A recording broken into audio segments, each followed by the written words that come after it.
ਸਤਨਾਮ ਵਾਹਿਗੁਰੂ ਸਾਹਿਬ ਜੀ। ਮੀਤ ਕਰੈ ਸੋਈ ਹਮ ਮਾਨਾ, ਮੀਤ ਕੇ ਕਰਤਬ ਕੁਸਲ ਸਮਾਨਾ। ਏਕਾ ਟੇਕ ਮੇਰੇ ਮਨ ਚੀਤ,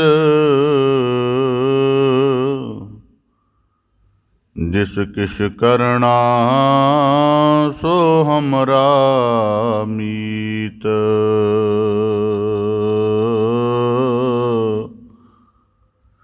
ਮੀਤ ਹਮਾਰਾ ਵੇ ਪਰਵਾਹ,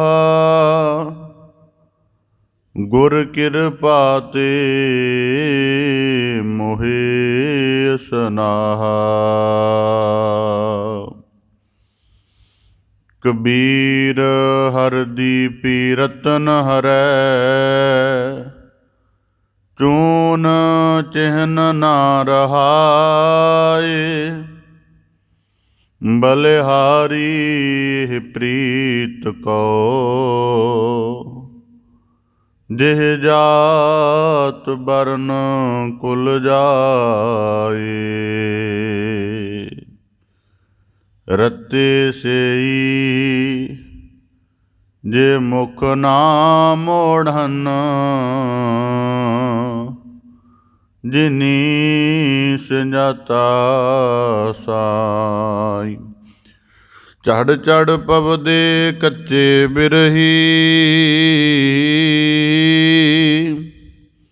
ਜਿਨਾ ਕਾਰ ਨ ਆਈ।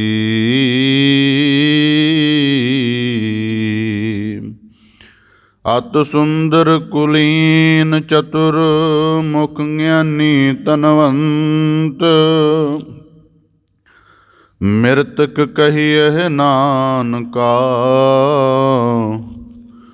ਜਿਹ ਪ੍ਰੀਤ ਨਹੀਂ ਭਗਵੰਤ। ਬੇਸੁਮਾਰ ਅਥਾਹ ਅਗਨਤ ਅਤੁਲੈ, ਜੋ ਬੁਲਾਵੋ ਤਿਉ ਨਾਨਕ ਦਾਸ ਬੋਲੇ। ਸਤਨਾਮ ਵਾਹਿਗੁਰੂ ਸਾਹਿਬ ਜੀ। ਕਬੀਰ ਲਾਗੀ ਪ੍ਰੀਤ ਸੁਜਾਨ ਸਿਓ, ਬਰਜੈ ਲੋਗ ਅਜਾਨ। ਤਾਸਿਓ ਟੂਟੀ ਕਿਉ ਬਨੈ, ਜਾ ਕੇ ਜੀ ਪਰਾਨ। ਕਬੀਰ ਕੋਠੇ ਮੰਡਪ ਹੇਤ ਕਰ, ਕਾਹੇ ਮਰਹੁ ਸਵਾਰ। ਕਾਰਜ ਸਾਡੇ ਤੀਨ ਹੱਥ, ਕਹਨੀ ਤਾਂ ਪਾਉਨੇ ਚਾਰ। ਵਾਹਿਗੁਰੂ ਜੀ ਕਾ ਖਾਲਸਾ, ਵਾਹਿਗੁਰੂ ਜੀ ਕੀ ਫਤਿਹ। ਧੰਨ ਧੰਨ ਸਤਿਗੁਰੂ ਗੁਰੂ ਗਰੀਬ ਨਿਵਾਜ, ਅੰਤਰਯਾਮੀ ਅਗਮ ਅਗੋਚਰ ਪਾਰ ਬ੍ਰਹਮ ਪਰਮੇਸ਼ਵਰ ਸਤਿਗੁਰੂ ਸ੍ਰੀ ਗੁਰੂ ਗ੍ਰੰਥ ਸਾਹਿਬ ਜੀ ਦੀਨ ਦਇਆਲ ਪਾਤਸ਼ਾਹ, ਤਿਨਾਂ ਦੀ ਅਪਾਰ ਮਿਹਰਮਤ ਹੈ। ਸਤਿਗੁਰੂ ਸਾਹਿਬ ਜੀ ਨੇ ਦਇਆ ਕਿਰਪਾ ਤਰਸ ਕਰਕੇ ਆਪਣੀ ਪਾਵਨ ਪਵਿੱਤਰ ਮੁਬਾਰਕ ਚਰਨ ਸ਼ਰਨ ਹਜ਼ੂਰੀ ਦੇ ਅੰਤਰਗਤ ਸਤਸੰਗਤ ਰੂਪ ਵਿੱਚ ਜੁੜਨ ਦਾ, ਸ਼ਬਦ ਦੇ ਅਭਿਆਸ ਨਾਲ ਆਪਣੇ ਮਨੁੱਖਾ ਜੀਵਨ ਨੂੰ ਸਕਾਰਥ ਕਰਨ ਦਾ ਅਵਸਰ ਬਖਸ਼ਿਸ਼ ਕੀਤਾ ਹੈ ਜੀ। ਆਪ ਜੀ ਬੜੇ ਸੁਭਾਗਸ਼ਾਲੀ ਹੋ ਜੋ ਸਤਸੰਗਤ ਰੂਪ ਵਿੱਚ ਜੁੜ ਬੈਠ ਕੇ ਸਤਿਗੁਰੂ ਕੀ ਰਹਿਮਤ ਦੇ ਪਾਤਰ ਬਣਨ ਦਾ ਨਿਰਮਲ ਯਤਨ ਕਰ ਰਹੇ ਹੋ ਜੀ। ਸਤਿਗੁਰੂ ਕੀ ਅਪਾਰ ਕਿਰਪਾ ਸਦਕਾ ਭਗਤ ਸਿਰਮੌਰ ਭਗਤ ਕਬੀਰ ਸਾਹਿਬ ਜੀ ਤਿਨਾਂ ਦੇ ਪਾਵਨ ਉਚਾਰਨ ਸ਼ਲੋਕਾਂ ਦੀ ਲੜੀਵਾਰ ਆਪ ਜੀ ਵਿਚਾਰ ਸ਼ਰਵਣ ਕਰ ਰਹੇ ਹੋ। ਪਾਵਨ ਬਾਣੀ ਦੀ ਲੜੀਵਾਰ ਵਿਚਾਰ ਦੇ ਨਾਲ ਜੁੜਨ ਦਾ ਯਤਨ ਕਰੀਏ ਜੀ। ਵਿਚਾਰ ਪ੍ਰਾਰੰਭ ਕਰਨ ਤੋਂ ਪਹਿਲਾਂ ਬੜੇ ਅਦਬ ਸਹਿਤ ਉਚਾਰਨ ਕਰੋ ਜੀ। ਸਤਨਾਮ ਸ੍ਰੀ ਵਾਹਿਗੁਰੂ ਸਾਹਿਬ ਜੀ। ਕਬੀਰ ਲਾਗੀ ਪ੍ਰੀਤ ਸੁਜਾਨ ਸਿਓ, ਬਰਜੈ ਲੋਗ ਅਜਾਨ। ਭਗਤ ਸਿਰਮੌਰ ਭਗਤ ਕਬੀਰ ਸਾਹਿਬ ਜੀ ਲੜੀਵਾਰ ਸ਼ਲੋਕਾਂ ਦੇ ਅੰਤਰਗਤ ਇਸ ਤੋਂ ਪਹਿਲੇ ਸ਼ਲੋਕਾਂ ਵਿੱਚ ਬਖਸ਼ਿਸ਼ ਕੀਤੀ ਸੀ ਕਿ ਜਦੋਂ ਮਨੁੱਖ ਅਕਾਲ ਪੁਰਖ ਵੱਲੋਂ ਬਖਸ਼ਿਸ਼ ਕਰਕੇ ਮਿਲੇ ਹੋਏ ਪਵਿੱਤਰ ਹਿਰਦੇ ਦੀ, ਨਿਰਮਲ ਮਨ ਦੀ, ਸ਼ਵੱਛ ਚਿੱਤ ਦੀ, ਇਕਾਗਰ ਬੁੱਧ ਦੀ ਤੇ ਰਹਿਮਤ ਭਰੇ ਜੀਵਨ ਦੀ ਸੰਭਾਲ ਨਹੀਂ ਕਰਦਾ ਤਾਂ ਮਾਇਆ ਦੇ ਖੇਲ ਵਿੱਚ ਖਚਿਤ ਹੋ ਜਾਂਦਾ ਹੈ। ਫਿਰ ਇਹਦੇ ਜੀਵਨ ਵਿੱਚ ਕੁਝ ਨਹੀਂ ਆਉਂਦਾ। ਕੇਵਲ ਜੀਵਨ ਦੀ ਅਸਲ ਸਹਾਇਤਾ ਪ੍ਰਭੂ ਮਾਰਗ 'ਤੇ ਚੱਲਦਿਆਂ ਕੀਤੇ ਹੋਏ ਨਿਰਮਲ ਕਰਮ ਹੀ ਇਸ ਜੀਵ ਦਾ ਅਸਲ ਧਨ ਹੁੰਦਾ ਹੈ। ਅਤੇ ਇਸ ਗੱਲ ਤੋਂ ਬਚਣ ਦੇ ਲਈ ਇੱਕ ਸਾਵਧਾਨੀ ਸਾਨੂੰ ਬਖਸ਼ਿਸ਼ ਕਰਦਿਆਂ ਕਿਹਾ ਸੀ, ਮਨ ਜਾਣੈ ਸਭ ਬਾਤ। ਕਿ ਕਈ ਵਾਰੀ ਜੀਵਨ ਦੇ ਵਿੱਚ ਗਿਆਨ, ਸਿਆਣਪ, ਅਕਲ ਮੌਜੂਦ ਹੁੰਦੀ ਹੈ, ਪਰ ਜਿਹੜਾ ਮਾਇਆ ਤੋਂ ਪ੍ਰਭਾਵਿਤ ਮਨ ਹੈ ਉਹ ਸਾਡੀ ਉੱਚ ਕਿਸਮ ਦੀ ਅਕਲ, ਸਿਆਣਪ ਨੂੰ ਜਾਂ ਗੁਰੂ ਕੇ ਸ਼ਬਦ ਦੇ ਵਿਚਾਰ ਦੇ ਪ੍ਰਕਾਸ਼ ਨੂੰ ਸਾਡੇ ਜੀਵਨ ਦੇ ਵਿੱਚ ਅਮਲੀ ਤੌਰ 'ਤੇ ਲਾਗੂ ਨਹੀਂ ਹੋਣ ਦਿੰਦਾ। ਇਸ ਕਰਕੇ ਭਗਤ ਕਬੀਰ ਸਾਹਿਬ ਜੀ ਕਹਿੰਦੇ, ਕਾਹੇ ਕੀ ਕੁਸਲਾਤ ਹਾਥ ਦੀਪ ਕੂਏ ਪਰੇ। ਜੇ ਸ਼ਬਦ ਦਾ, ਗਿਆਨ ਦਾ ਪ੍ਰਕਾਸ਼ ਰੂਪ ਦੀਪਕ ਆਪਣੇ ਹੱਥ ਦੇ ਵਿੱਚ ਪੜਿਆ ਹੈ ਤਾਂ ਫਿਰ ਵਿਕਾਰਾਂ, ਵਾਸਨਾ, ਤ੍ਰਿਸ਼ਨਾ ਜਾਂ ਸੰਸਾਰ ਦੀ ਭਟਕਣ ਭਰੀ ਖਾਈ ਦੇ ਵਿੱਚ ਡਿੱਗਣਾ ਕਿਸੇ ਢੰਗ ਦੇ ਨਾਲ ਵੀ ਸਿਆਣਪ ਜਾਂ ਉਚਿਤ ਨਹੀਂ ਹੈ। ਇਸੇ ਪ੍ਰਕਾਰ ਬਖਸ਼ਿਸ਼ ਕਰਦੇ ਹਨ, ਕਬੀਰ ਲਾਗੀ ਪ੍ਰੀਤ ਸੁਜਾਨ ਸਿਓ, ਬਰਜੈ ਲੋਗ ਜਾਨ। ਭਗਤ ਕਬੀਰ ਸਾਹਿਬ ਜੀ ਬਖਸ਼ਿਸ਼ ਕਰਦੇ ਹਨ ਕਿ ਅਕਾਲ ਪੁਰਖ ਸਿਰਜਣਹਾਰ ਜੋ ਸਾਰੀ ਕਾਇਨਾਤ ਦੇ ਵਿੱਚ ਸਤ ਸਰੂਪ ਕਰਕੇ ਆਪਣੇ ਪਰਮ ਨੂਰ ਕਰਕੇ ਪ੍ਰਕਾਸ਼ਮਾਨ ਹੈ, ਉਸ ਦੇ ਨਾਲ ਸੁਜਾਨ ਸ਼ਬਦ ਵਰਤਿਆ ਭਗਤ ਕਬੀਰ ਸਾਹਿਬ ਜੀ ਨੇ। ਸੁਜਾਨ ਦਾ ਮਤਲਬ ਜਿਹੜਾ ਸਭ ਪੱਖਾਂ ਤੋਂ ਸ਼ੁਭ ਹੈ, ਸਭ ਪੱਖਾਂ ਤੋਂ ਸ਼੍ਰੇਸ਼ਟ ਹੈ, ਸਭ ਪੱਖਾਂ ਤੋਂ ਉੱਤਮ ਹੈ, ਸਿਰਮੌਰ ਹੈ। ਤਾਂ ਭਗਤ ਕਬੀਰ ਸਾਹਿਬ ਜੀ ਕਹਿੰਦੇ ਉਹਦੇ ਨਾਲ ਸਾਡੀ ਪ੍ਰੀਤ ਦਾ ਸਿਲਸਿਲਾ ਜੁੜਿਆ ਹੋਇਆ ਹੈ। ਪਰ ਦੂਜੀ ਤਰਫ ਬਰਜੈ ਲੋਕ ਅਜਾਨ, ਅਣਜਾਣ ਕਿਸਮ ਦੇ ਲੋਕ ਜਿਨ੍ਹਾਂ ਨੂੰ ਪ੍ਰਭੂ ਪ੍ਰੀਤ ਦੇ ਮਾਰਗ ਦੀ ਸਾਰ ਨਹੀਂ ਹੈ, ਜਾਂ ਜਿਹੜੇ ਕੇਵਲ ਦੁਨਿਆਵੀ ਪ੍ਰੀਤ ਦੀ ਸੀਮਾ ਨੂੰ ਵੀ ਨਹੀਂ ਉਲੰਘ ਸਕੇ, ਉਹ ਇਸ ਤਰਫ ਤੋਂ ਵਰਜਦੇ ਹਨ, ਰੋਕਦੇ ਹਨ, ਹਟਾਉਂਦੇ ਹਨ। ਪਰ ਭਗਤ ਕਬੀਰ ਸਾਹਿਬ ਜੀ ਕਹਿੰਦੇ ਸਾਡਾ ਅਨੁਭਵ ਹੈ, ਤਾਸਿਓ ਟੂਟੀ ਕਿਉ ਬਣੈ ਜਾ ਕੇ ਜੀ ਪ੍ਰਾਨ। ਜੋ ਸਾਡਾ ਰਚਨਹਾਰ ਹੈ, ਪ੍ਰਤਪਾਲਕ ਹੈ, ਸਾਡੇ ਜੀਵਨ ਦੀ ਹਰ ਦਮ ਨਾਲ ਸੰਭਾਲ ਕਰ ਰਿਹਾ ਹੈ, ਅਤੇ ਜਿਹਦਾ ਹਿਰਦੇ ਅੰਦਰ ਯਾਦ ਆਇਆਂ ਜੀਵਨ ਖਿਲ ਜਾਂਦਾ ਹੈ, ਭਲਾ ਉਸ ਸਿਰਜਣਹਾਰ ਦੇ ਨਾਲ ਭਗਤ ਕਬੀਰ ਸਾਹਿਬ ਜੀ ਕਹਿੰਦੇ ਪ੍ਰੀਤ ਤੋੜ ਲੈਣੀ ਜਾਂ ਉਹਦੇ ਤਰਫੋਂ ਮੁੱਖ ਮੋੜ ਲੈਣਾ ਜਾਂ ਉਸ ਦੇ ਪ੍ਰੀਤ ਭਰੇ ਮਾਰਗ 'ਤੇ ਚੱਲਦਿਆਂ ਆਪਣੇ ਕਦਮਾਂ ਨੂੰ ਪਿਛਾਂਹ ਦੀ ਤਰਫ ਖਿੱਚ ਲੈਣਾ, ਇਹ ਕਹਿੰਦੇ ਕਿਸ ਤਰ੍ਹਾਂ ਇਹ ਗੱਲ ਸੰਭਵ ਹੋ ਸਕਦੀ, ਇਹ ਬਣ ਨਹੀਂ ਆਵੇਗੀ। ਕਿਉਂਕਿ ਪ੍ਰੀਤ ਬੜੀ ਉੱਚ ਕਿਸਮ ਦੀ ਭਗਤੀ ਹੈ। ਹੁਣ ਇਸ ਸ਼ਲੋਕ ਨੂੰ ਸ਼ਬਦ ਵਿਚਾਰ ਦੇ ਨੁਕਤੇ ਤੋਂ ਸਮਝਣ ਦਾ, ਵਿਚਾਰਨ ਦਾ ਗੁਰ ਕਿਰਪਾ ਸਦਕਾ ਯਤਨ ਕਰੀਏ। ਭਗਤ ਕਬੀਰ ਸਾਹਿਬ ਜੀ ਨੇ ਬਖਸ਼ਿਸ਼ ਕੀਤੀ, ਲਾਗੀ ਪ੍ਰੀਤ ਸੁਜਾਨ ਸਿਉ। ਸਰਵ ਪ੍ਰਥਮ ਮਨੁੱਖ ਨੂੰ ਇਹ ਸਪਸ਼ਟ ਹੋਣਾ ਚਾਹੀਦਾ ਹੈ ਕਿ ਇਸ ਜਗਤ ਦੇ ਵਿੱਚ ਸੱਚੇ ਕੀ ਸਰਾਂ ਦੇ ਵਿੱਚ ਆ ਕੇ, ਧਰਤੀ ਧਰਮਸਾਲ 'ਤੇ ਆ ਕੇ ਮੇਰੀ ਪ੍ਰਥਮ ਵਫਾਦਾਰੀ, ਮੇਰਾ ਪ੍ਰਥਮ ਸਨੇਹ ਕਿਸ ਦੀ ਤਰਫ ਹੋਣਾ ਚਾਹੀਦਾ ਹੈ। ਮਨੁੱਖ ਨੂੰ ਪਹਿਲਾਂ ਸਪਸ਼ਟ ਹੋਣਾ ਜ਼ਰੂਰੀ ਹੈ, ਕਿਉਂਕਿ ਮਨੁੱਖ ਦੀ ਸੁਰਤ 'ਤੇ ਦੋ ਚੀਜ਼ਾਂ ਇਕੱਠੀਆਂ ਵਾਪਰਦੀਆਂ ਹਨ ਉਹਦੇ ਜੀਵਨ ਦੇ ਉੱਪਰ। ਇੱਕ ਹੈ ਪ੍ਰਤਪਾਲਕ, ਜਿਨ੍ਹਾਂ ਨੇ ਜੀਵਨ ਦੀ ਰਚਨਾ ਕੀਤੀ ਹੈ, ਪਰ ਉਸ ਪ੍ਰਤਪਾਲਕ ਨੂੰ ਇਹਨੇ ਸਪਸ਼ਟ ਰੂਪ ਦੇ ਵਿੱਚ ਦੇਖਿਆ ਨਹੀਂ ਜੀਵ ਨੇ। ਇਸੇ ਤਰ੍ਹਾਂ ਪਰ ਦੂਜੀ ਤਰਫ ਸੰਸਾਰ, ਜਿਹਦੇ ਕੋਲੋਂ ਇਹਦੀ ਪ੍ਰਤਪਾਲਣਾ ਹੁੰਦੀ ਹੈ, ਰਿਜ਼ਕ ਮਿਲਦਾ ਹੈ, ਸੰਬੰਧਾਂ ਦਾ ਆਧਾਰ ਮਿਲਦਾ ਹੈ, ਇਹ ਉਹਦੇ ਵਿੱਚੋਂ ਪਰਮ ਸਿਰਜਣਹਾਰ ਪਰਮ ਪ੍ਰਤਪਾਲਕ ਨੂੰ ਪਛਾਣਨ ਦੀ ਬਜਾਏ ਉਹਨਾਂ ਨੂੰ ਸੀਮਾਵਾਂ ਦੇ ਵਿੱਚ ਪਛਾਣਦਾ ਹੈ ਅਤੇ ਆਪਣੇ ਜੀਵਨ ਦੀ ਵਫਾਦਾਰੀ ਸੰਸਾਰ ਦੀ ਤਰਫ ਨਿਭਾਉਣੀ ਸ਼ੁਰੂ ਕਰ ਦਿੰਦਾ ਹੈ। ਅਤੇ ਸੰਸਾਰ ਦੇ ਪ੍ਰਤੀ ਵਫਾਦਾਰੀ ਨਿਭਾਉਂਦਿਆਂ ਕਦੋਂ ਜੀਵਨ ਦੇ ਵਿੱਚ ਦਾਤਾਰ ਦੀ ਯਾਦ, ਰਚਨਹਾਰ ਦਾ ਖਿਆਲ, ਪ੍ਰਤਪਾਲਕ ਮਾਲਕ ਦੀ ਯਾਦ ਵਿਸਰ ਜਾਂਦੀ ਹੈ ਅਤੇ ਜੀਵਨ ਕਿੰਨਾ ਛੋਟਾ ਹੋ ਕੇ ਰਹਿ ਜਾਂਦਾ ਹੈ, ਇਸ ਗੱਲ ਦਾ ਮਨੁੱਖ ਨੂੰ ਕਦੇ ਇਲਮ ਵੀ ਨਹੀਂ ਹੁੰਦਾ। ਇਸ ਕਰਕੇ ਭਗਤ ਕਬੀਰ ਸਾਹਿਬ ਜੀ ਕਹਿੰਦੇ, ਲਾਗੀ ਪ੍ਰੀਤ ਸੁਜਾਨ ਸਿਉ। ਸਾਡੀ ਅਕਾਲ ਪੁਰਖ ਸਿਰਜਣਹਾਰ ਦੇ ਨਾਲ ਪ੍ਰੀਤ ਲੱਗੀ ਹੈ, ਅਣਜਾਣ ਲੋਕ ਹਟਾਉਂਦੇ ਨੇ। ਹੁਣ ਇਹਦੇ ਵਿੱਚ ਦੋ ਕਾਰਨ ਨੇ। ਲਾਗੀ ਪ੍ਰੀਤ ਸੁਜਾਨ ਦੇ ਵਿੱਚ ਇਹ ਹੈ ਕਿ ਜਿਹੜੀ ਪ੍ਰਭੂ ਮਾਰਗ ਦੇ ਤਰਫ ਪ੍ਰੀਤ ਹੈ, ਉਹ ਸੰਸਾਰ ਦਾ ਜਿਹੜਾ ਤ੍ਰਿਸ਼ਨਾ ਵਾਲਾ ਸੁਭਾਅ ਹੈ ਜਾਂ ਜਿਹੜਾ ਅਧੂਰਾ ਜੀਵਨ ਹੈ, ਉਹਨੂੰ ਜਿਹੜਾ ਹੈ ਉਹ ਪੂਰਿਆ ਨਹੀਂ ਕਰਦੀ।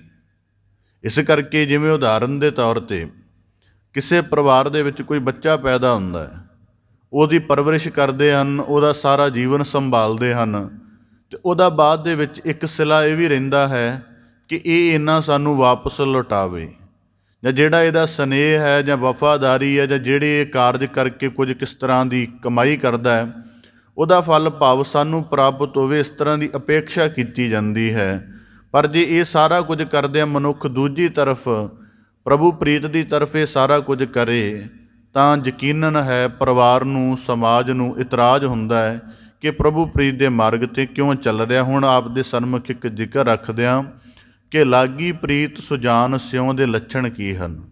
ਹੁਣ ਕਿਵੇਂ ਪਤਾ ਲੱਗੇ ਕਿ ਕਿਸੇ ਇਨਸਾਨ ਦੇ ਅੰਦਰ ਪ੍ਰਭੂ ਪ੍ਰੀਤ ਦਾ ਸਿਲਸਿਲਾ ਚੱਲ ਰਿਹਾ ਜਾਂ ਇਹਦੀ ਪ੍ਰੀਤ ਅਕਾਲ ਪੁਰਖ ਸਿਰਜਣਹਾਰ ਦੇ ਨਾਲ ਲੱਗ ਗਈ ਹੈ। ਇਹਦਾ ਸਰਵ ਪ੍ਰਥਮ ਲੱਛਣ ਹੈ ਕਿ ਮਨੁੱਖ ਆਪਣੇ ਆਪ ਨੂੰ ਦਾਸ ਰੂਪ ਦੇ ਵਿੱਚ ਜਾਣਦਾ ਹੈ। ਦਾਸ ਰੂਪ ਦੇ ਵਿੱਚ ਜਾਣਨ ਕਰਕੇ ਉਹ ਮਾਲਕ ਦੀ ਹਰ ਰਜ਼ਾ ਦੇ ਵਿੱਚ ਰਾਜੀ ਰਹਿੰਦਾ ਹੈ। ਭਾਣੇ ਦਾ ਬੜਾ ਕੋਮਲ, ਬੜਾ ਸੁੰਦਰ ਅਤੇ ਨਿਰੰਤਰ ਅਭਿਆਸ ਕਰਦਾ ਰਹਿੰਦਾ ਹੈ। ਇਹਦਾ ਭਾਵ ਇਹ ਹੈ ਕਿ ਜਿਨ੍ਹਾਂ ਦੀ ਸਿਰਜਣਹਾਰ ਅਕਾਲ ਪੁਰਖ ਦੇ ਨਾਲ ਪ੍ਰੀਤ ਲੱਗੀ ਹੈ, ਉਹ ਉਹਦੀ ਹਰ ਆਗਿਆ ਨੂੰ, ਹਰ ਉਹਦੇ ਹੁਕਮ ਨੂੰ ਸੱਤ ਕਰਕੇ ਮੰਨਦੇ ਹਨ ਅਤੇ ਉਹਦੇ ਨਾਲ ਪੂਰੀ ਤਰ੍ਹਾਂ ਪ੍ਰਸੰਨ ਹੋ ਜਾਣਾ, ਇੱਕ ਸੁਰ ਹੋ ਜਾਣ ਨੂੰ ਉਹ ਆਪਣੇ ਜੀਵਨ ਦਾ ਜਿਹੜਾ ਹੈ, ਆਪਣੇ ਜੀਵਨ ਦੀ ਸਭ ਤੋਂ ਵੱਡੀ ਕਮਾਈ ਮੰਨਦੇ ਹਨ। ਇਸ ਕਰਕੇ ਉਹ ਕਦੀ ਵੀ ਪ੍ਰਭੂ ਦੇ ਹੁਕਮ ਵਿੱਚ, ਚਾਹੇ ਜਿਹੜਾ ਸੰਸਾਰ ਨੂੰ ਗਲਤ ਲੱਗਦਾ ਹੈ, ਅਣਉਚਿਤ ਲੱਗਦਾ ਹੈ, ਜਿਹੜਾ ਪ੍ਰਭੂ ਪ੍ਰੀਤ ਵਿੱਚ ਪਿਆ ਉਹਨੂੰ ਕੁਝ ਵੀ ਅਣਉਚਿਤ ਨਹੀਂ ਲੱਗਦਾ। ਉਹ ਆਪਣੇ ਪਿਆਰੇ ਦੇ ਹਰ ਕੀਤੇ ਨੂੰ ਸੱਚ ਕਰਕੇ ਮੰਨਦਾ। ਬਾਣੀ 'ਚ ਵਾਕ ਨੇ, ਮੀਤ ਕਰੇ ਸੋਈ ਹਮ ਮਾਨਾ, ਕਿ ਜੇ ਸਾਡੇ ਮਿੱਤਰ ਅਕਾਲ ਪੁਰਖ ਨੇ ਜੀਵਨ ਦੇ ਵਿੱਚ ਕੁਝ ਵੀ ਵਰਤਾ ਦਿੱਤਾ ਹੈ ਅਤੇ ਉਹਨੂੰ ਬਿਲਕੁਲ ਉਵੇਂ ਲੱਗਣਾ। ਜਿਵੇਂ ਗੁਰੂ ਅਰਜਨ ਦੇਵ ਸਾਹਿਬ ਜੀ ਦੇ ਵਾਕ ਹਨ, ਜੇ ਭੁੱਖ ਦੇਹ ਤਾ ਤੁਝੇ ਅਰਾਧੀ, ਦੁੱਖ ਪੀ ਤੁਝੈ ਧਿਆਈ।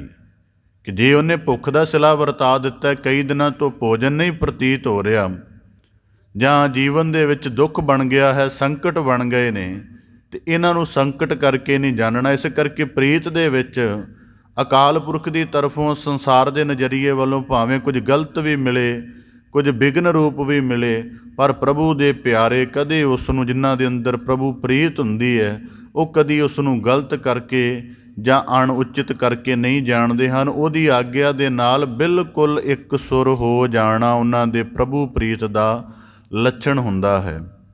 ਕਿਉਂਕਿ ਪ੍ਰੀਤ ਦੇ ਵਿੱਚ ਇੱਕ ਇਹ ਵੀ ਚੱਲਦਾ ਹੈ ਕਿ ਆਪਣੇ ਪਿਆਰੇ ਦੀ ਹਰ ਕਿਰਿਆ ਪ੍ਰਵਾਨ ਹੁੰਦੀ ਹੈ।